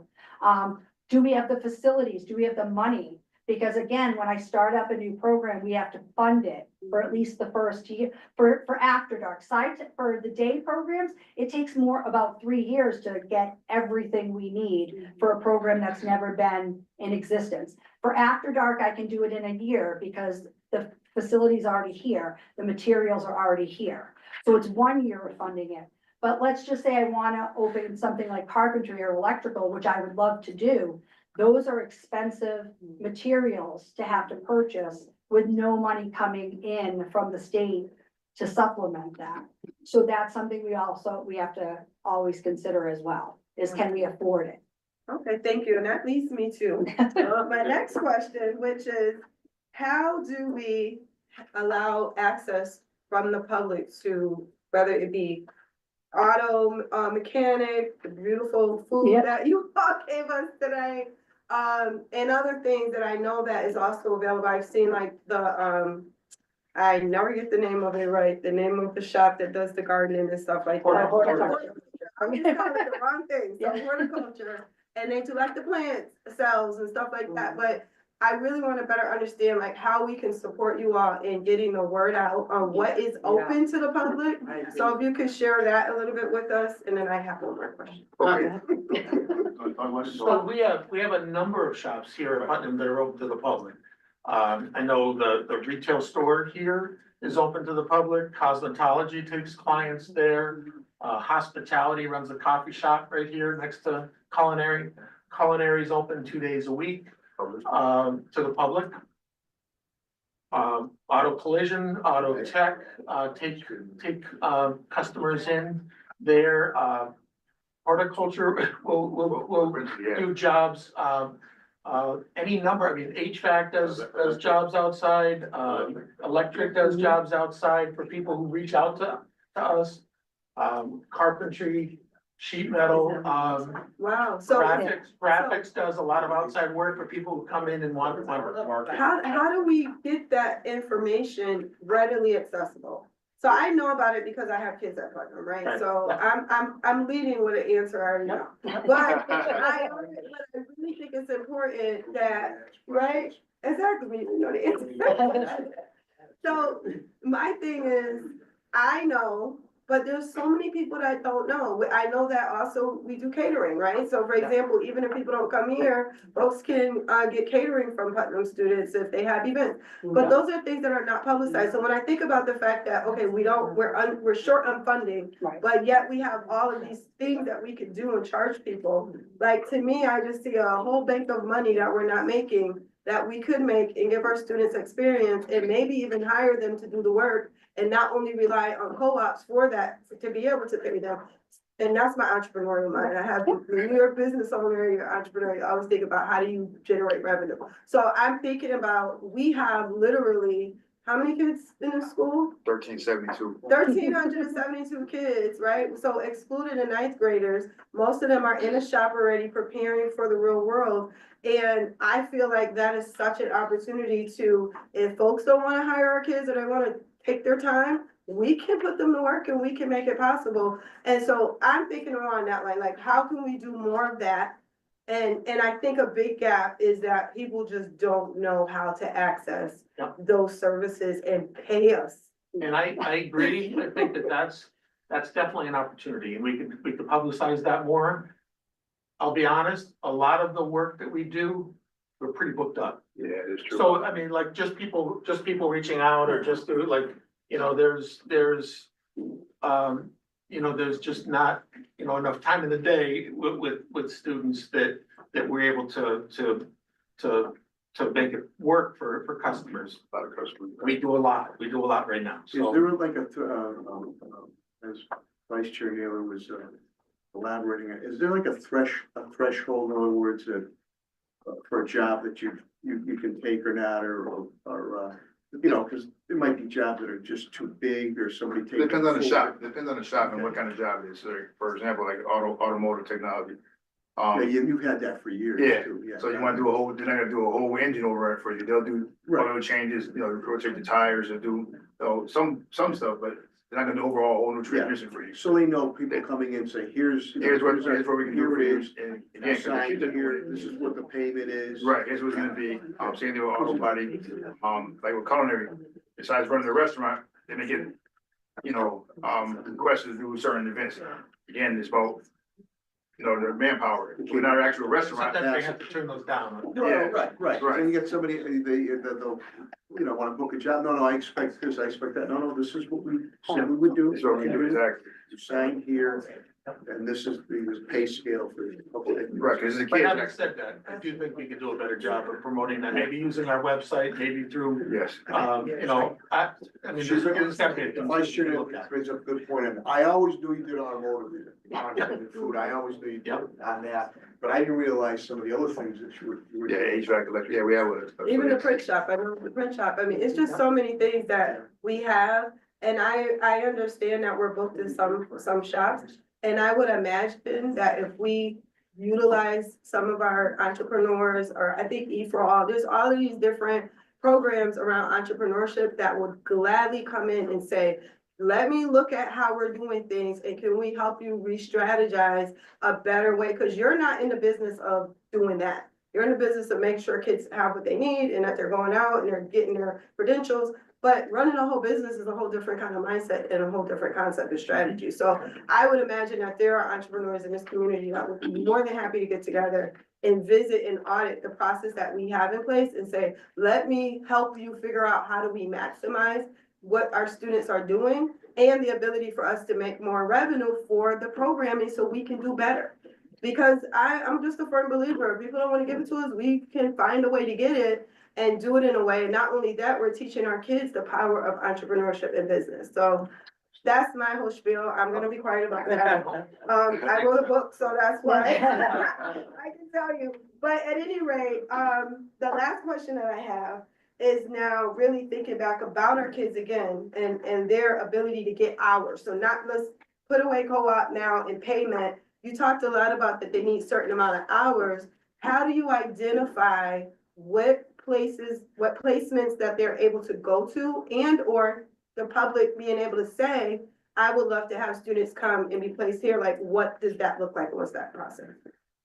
So we look at, we look at Springfield first. We try to stay within the city always as much as possible. So we look for people who are looking for partners that have what we need. Right now, for instance, our infant toddler, we have Playful Minds, they have Mason Square. So we have some connections in the city. Not all of them have enough classrooms because the centers are smaller. So for instance, the Chicopee Center is bigger. So we can take our students, more students at one time to a larger center. When I was here at Putnam, we would literally taxi them. You know, I would drive the bus and you would drop off some students at this center and then you'd go to the next one and you would keep going. And then and that's still how it works.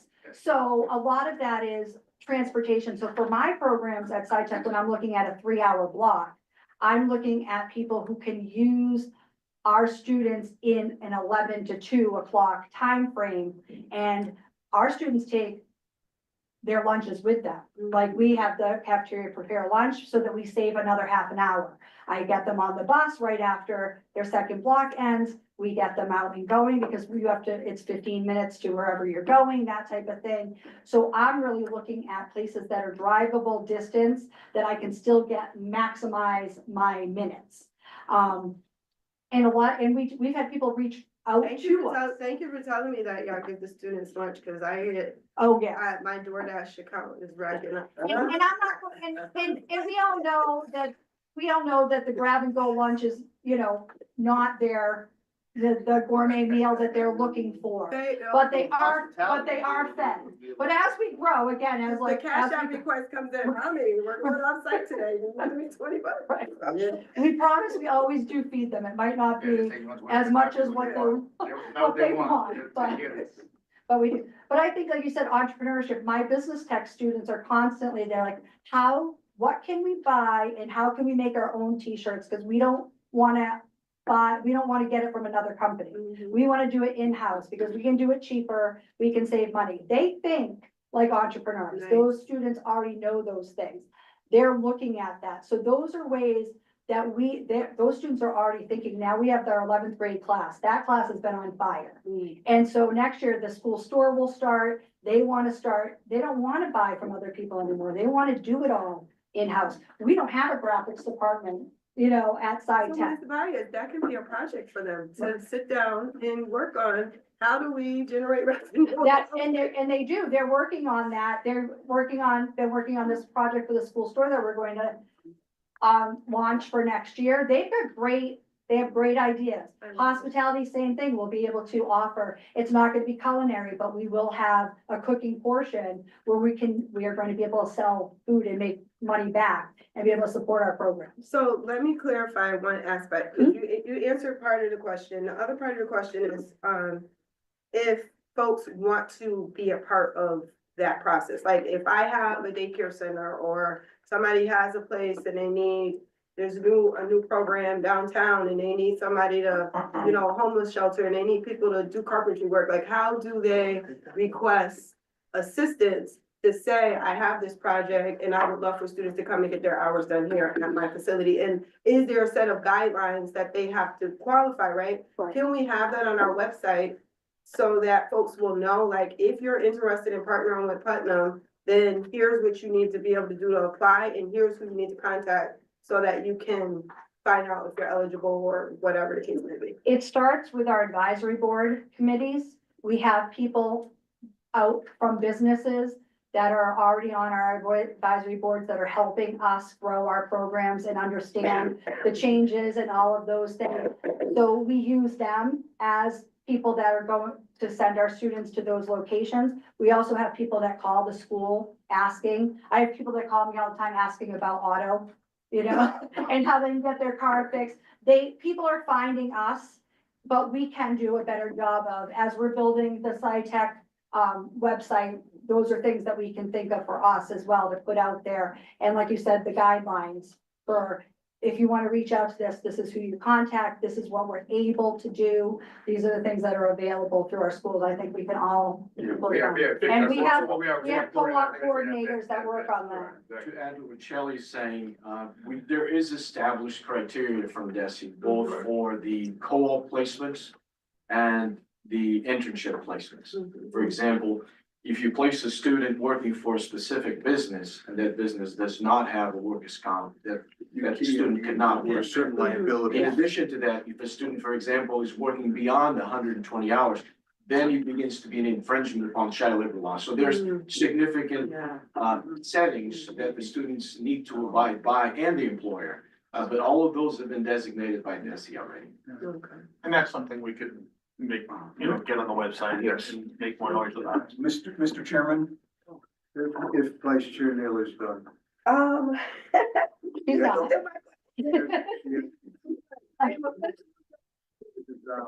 Thank you, Mr. Chairman. No, I was just gonna note, there's great excitement in the room around vocation, and I was just gonna offer up as the new chair of the vocational subcommittee to schedule that meeting so we can go in depth. That'll be open to all the members, and we'll bring a full report back to the full body. So just want to offer that up. That's a great segue. Yeah, you're the superintendent. I've done a lot of listening and it's all very informative and I'm so appreciate what we're talking about with CTE. So as we continue to strategize and look closely at the district level supports, as we make sure that we centralize the supports for CTE, so we're not fragmented, but most definitely cohesive and aligned. We will definitely be taking a look at many of the things that you've mentioned. So the high school choice process, how do we ensure that all students know what all of our schools offer? And it can definitely be a much more equitable way in which we communicate to ensure that students know what each and every one of our high schools offer. We have several of our schools that have wait lists. So what do we look at to offer as programs throughout the district to ensure that all students who want any particular program, not just CTE, but all interests are being met in a very strategic and aligned manner. And just making sure that placement, because we ran into this issue in Connecticut, we sometimes had multiple schools contacting the same provider, or providers only knowing about certain schools and leaving other schools out. So how do we centralize it? How do we organize it and structure it in a way that all students get an opportunity to take advantage of the community opportunities as well as the pre-apprentice programs or pre-apprenticeships and things of that nature. So we want to make sure that it's aligned and that we are cohesive and that we're making decisions based on the data, based on DESI's regulations, and communicating effectively so the community knows what's available, parents and families know what's available, and that we're making sure that our middle schools and those experiences are aligned so that when it's high school choice time, they're making a well-informed choice, not just based on the roadshow, but making sure that our parents, families, and students fully understand and then are able to make a well-informed choice based on career exploration and the other things that DESI has provided for us so that our students in middle school are aware of what their interests are, so they're making informed choices about high school.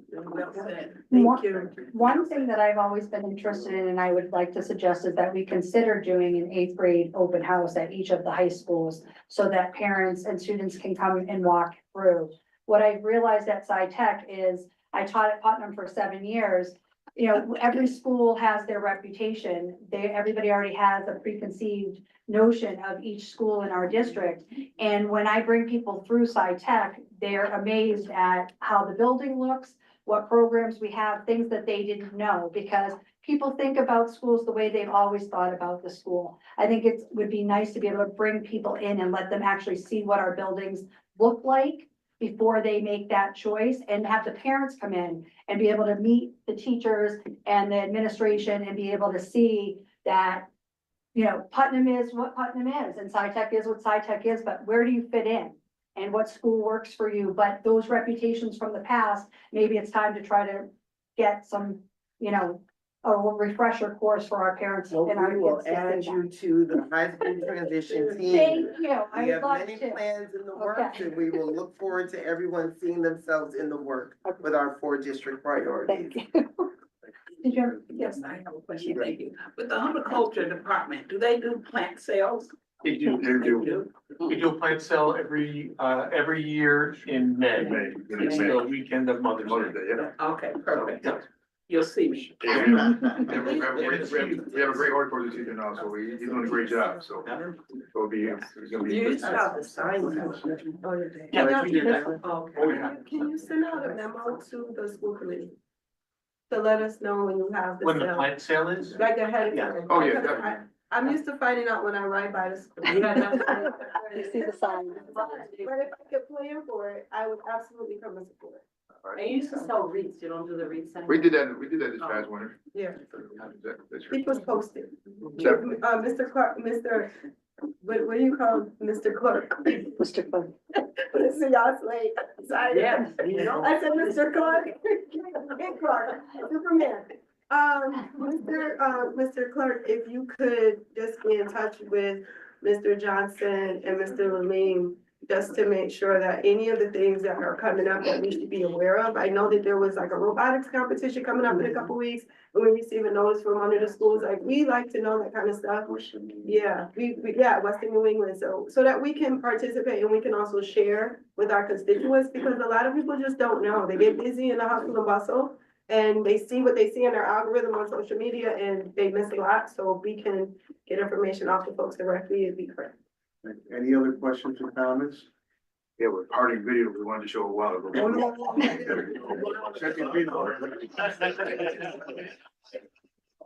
That's why, I gotta tell you, this is probably one of the most in-depth chapter 74 meetings and questions we've had in years.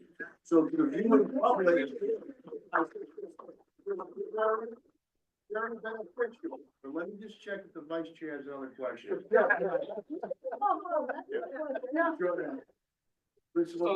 So this video is a video, it's a video put together by our great radio and TV students. Gage and his cohorts there in radio and TV. This is a weekly news program that they put together. And we put on the website and send out to teachers. This is just a short one. It's got 3 different stories, and it's just gives you a sense for. You will enjoy this one because your son's in this one. But it's just You gotta stay for that. So this is just an idea what they produce each week.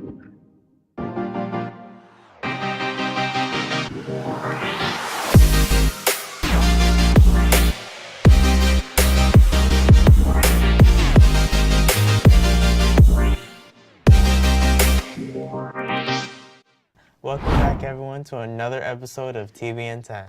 We've had a lot of big things happen in just these last few days that we would love to update you on. But first, as always, let's get right into this week's Shop Spotlight.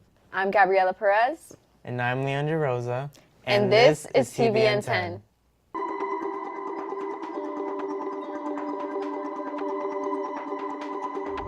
In the radio and television broadcasting shop, our core principles and values kind of revolve around 4 pillars. Those pillars being integrity, trust, reputation, and ethics. We focus on some skills, which we call the 4 C's, and that's collaboration, communication, creativity, and critical thinking. We want the students to feel comfortable in their own skin, to use their creative minds to bring their worlds to life.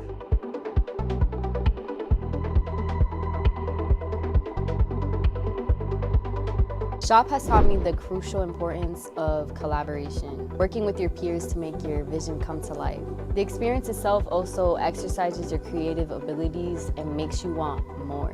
How can I become better is a constant thought that you're gonna have while in this shop. The shop has helped me achieve more than just tangible goals, but instead feeling like my visions are great. In this shop, we put our creative minds to work. We use technologies and we learn how to edit content and see visions from different perspectives. This shop, honestly, it helped me reach the goal of being able to make my own business and pricing my work accurately. With script writing, you're able to produce and film your vision as you plan it.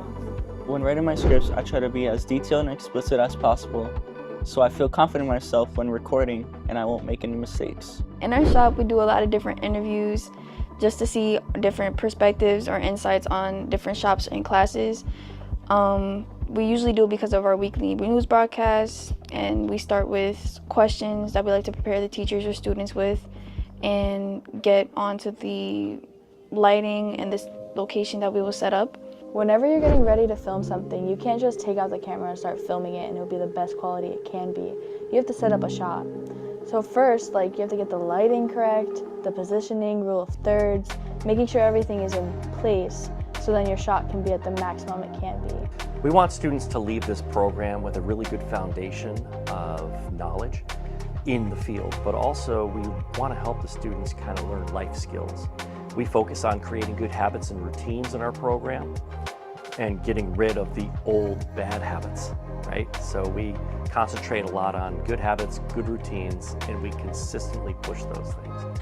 Well, when I first started here at Putnam, it made me realize how different academic school was from trade schools. I feel like my shop really prepared me for my future work environment and bettered my work ethics for not only me but for my peers. Honestly, it influenced my growth as a person. The values that I learned in there, I carry with myself today. You're going to learn more than just the functions of a camera. You're going to learn real life lessons, hardships, and success will all come out of radio and TV. Because in the long run, you're gonna love what you do and so is others. And to stay confident in yourself because perfection doesn't come fast. The radio and television broadcasting shop is a vast, creative space. It's a safe space for people to be able to think outside of the box. Creativity in our shop is like a sixth sense.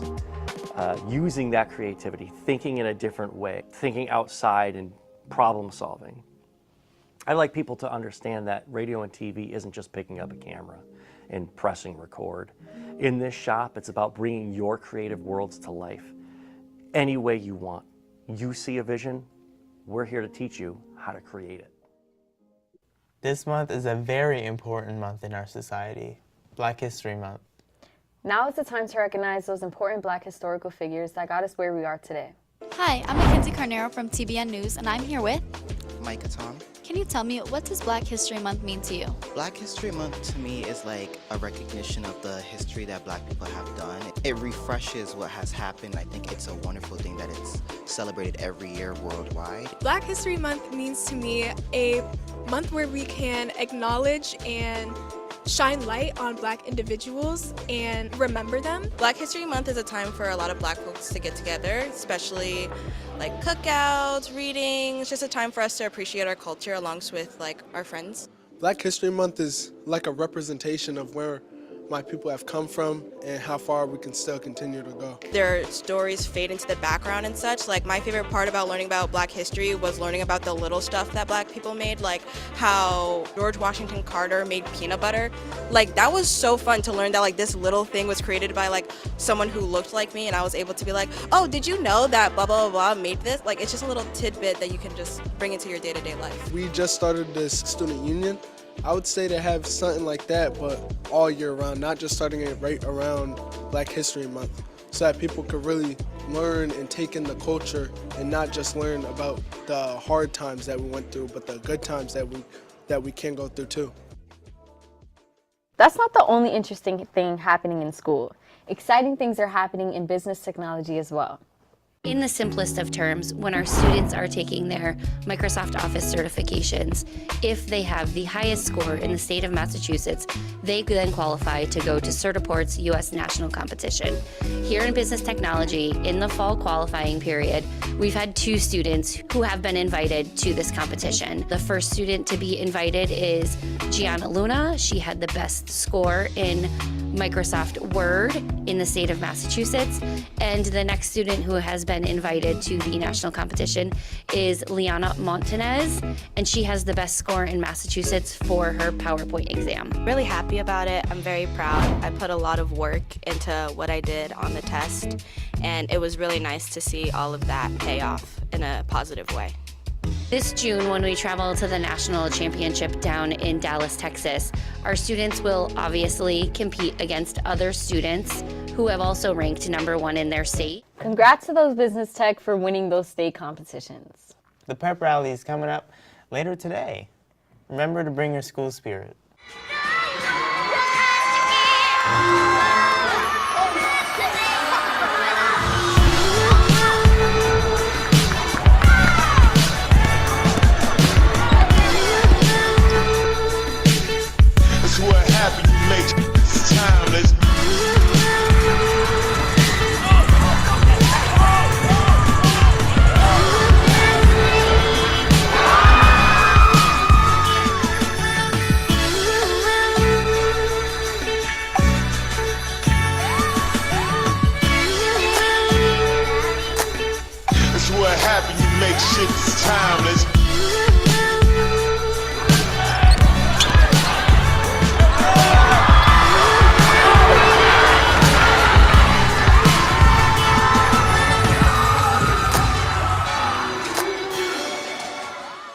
That's all we have for this week.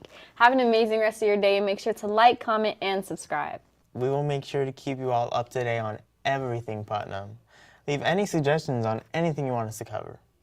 And this is TBN 10 signing off.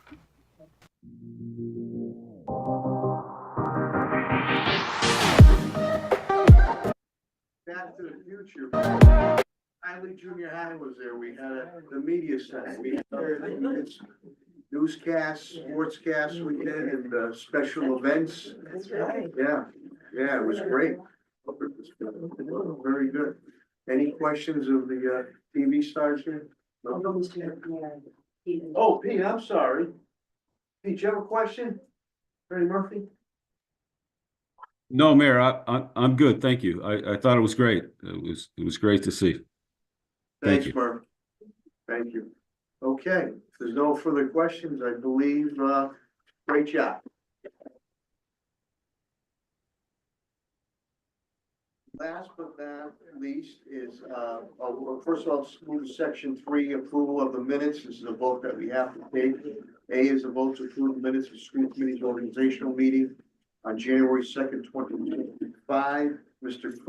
Any questions or comments? Hearing none, is there a motion? So Motion by Ms. Hurst, second. second. Second by Ms. Gresham. Roll call vote is required. Mr. Clerk, please call the roll. Mr. Gonzalez. Yes. Attorney Murphy. Yes. Mr. Collins. Yes. Ms. Gresham. Yes. Ms. Hurst. Yes. Ms. Monroe Miller. Yes. Mayor Sarno. Yes, Board of Fish votes matter. They will immediately call for a second. Like that's not a question that will happen. I cannot see that coming. Put that music disconnection, you know. Somebody, remote, can mute a little bit. Thank you. A vocational technical career pathway, city opportunities collaboration. I believe that our CFO, Patrick Roach, and John Kerrigan does a great job with facilities they're gonna present. Superintendent Denault? Thank you so much, Mr. Mayor. So as you know, we are very mindful of the fact that our Chapter 74 scholars are being well-trained and prepared for careers, not just a job or the world of work, but for careers. And we know that the city is one of the best places that they can find a career. With that said, we have been discussing opportunities within our city for our students to graduate, have post-secondary success, by getting job opportunities within our cities. So John and Pat have teamed up and they're working with the local unions that are represented by some of our city opportunities. And they're figuring out how we can ensure that more of our students, when they do graduate with these amazing credentials, we saw where many of the 11th and 12th graders were in those programs while still in school. But we want to make sure once they graduate, they have those opportunities to be gainfully employed and remain in the city of Springfield. So without further ado, gentlemen. Thank you. So John and I had been talking and we want to figure out how to get our kids involved in our trades unions within the city. John oversees our facilities department and we have many opportunities there. We think it would be a good opportunity to create career paths for our students, as well as a pipeline to the jobs to be able to fill the jobs that we have. Our tradesman jobs pay $80,000 a year, $40 an hour. They have full benefits, pensions, health insurance, and it would be a great opportunity to figure out how to get our kids into them when they graduate from school. So we've started the conversation with the union. We're in negotiations right now. We're going to create a labor management committee, get people from Putnam involved, and sit down and figure out which shops we can work out. And John will kind of give you an overview of some of the opportunities we're thinking about. Sure. Thank you, Pat, and thank you all for the opportunity. As Pat mentioned, some of you may or may not know that City of Springfield Public Schools maintains a very strong in-house facilities department under the Department of Parks, Buildings, and Recreation Management. We have approximately 40 in-house tradesmen across all of the generally recognized trades disciplines. These are in-house tradesmen that are performing the repair and maintenance work across all of our city buildings, nearly 110 structures across the city. So that's a very large portfolio. It's also a very diverse portfolio in the sense that the age of our structures range from the early 1900s all the way up to brand new construction. And again, just sitting here tonight, listening to these presentations, the tremendous resource that our vocational programs are, we feel that we can really partner and perhaps further their efforts using our in-house group, our in-house trades, as well as allow those trades allow those students to have real-time experience working alongside industry professionals in our schools, in our municipal buildings. I feel this is a tremendous opportunity, and it's something that we're passionate about. Our facilities department is, like I said, very strong. We're very equipped to handle pretty much anything that comes our way. Over the last 10, 11 years, we've brought a lot of services in-house, and we continue to do so. Again, to bring value to the city, to bring value to the school department, and to really be the one-stop shop for City of Springfield, Springfield Public Schools. So with that, if there's any specific questions, I'll pause there, but we're very excited about the opportunity. Any questions or comments? I know I'd like to say I'm glad that we're pursuing this and with a, an MOU or MOA. It does not take any jobs or positions away from our facilities currently working on it, and we have to create a farm system and a pipeline. And I think the gentlemen and young ladies that work in facilities too can share their talents and their wisdom and hands-on, and I think they'll feel good about that too. But you got great talent here at Putnam Vocational Technical Academy now with that's High School of Science and Technology. So why not? And little by little, we're starting to incorporate our student body into the city of Springfield workforce, and then more opportunities. And then they can be role models and come back and talk to their kids and say, hey, I sat where you sat a few years back or many years ago. Now, because of that effort, I have this career and job with the city of Springfield. So We have many graduates that hail from Springfield Public Schools, tech, classical, schools of that nature. So Transfer class. Well, we're gonna hear from some bulldogs back there. Tiger. They're tigers. That's right. That's right. Any question of Mr. Roach or Mr. Carey? I think it's great. Yes, Vice Chair. I would be remiss if I didn't ask you a question. You can make a book on that. So my question is, do we have an idea what the timeline looks like to start formulating this committee that you all are gonna put in place? We're doing it right now, so we'd like to start right away. I mean, if we could even figure out how to do stuff for the summer, we'd love to figure out how to do stuff for the summer. We do a lot of work. Ideally, we'd pick a shop and pilot it with some of the tradesmen that are interested and excited about something like that. And then once we make it successful, we can roll it out to the other ones. I don't know if you want to roll through a few of the trades that are. yeah, I think that makes sense. I think starting with, again, we have a very strong electrical shop. We've got 8 in-house technicians, and we've grown in that direction. We're doing a lot more in partnership with information technology, networking. As you know, everything in facilities management is now tied and essentially working hand in hand with IT. So there's a lot of opportunity there. We have a robust carpentry group. Which includes of locksmith, right? There's some tremendous opportunities there. We have a variety of HVAC technicians. We have, all the way from pipe fitters, control technicians, senior refrigeration technicians. We can touch pretty much all of those disciplines. We have an in-house sheet metal shop. We have a glazer.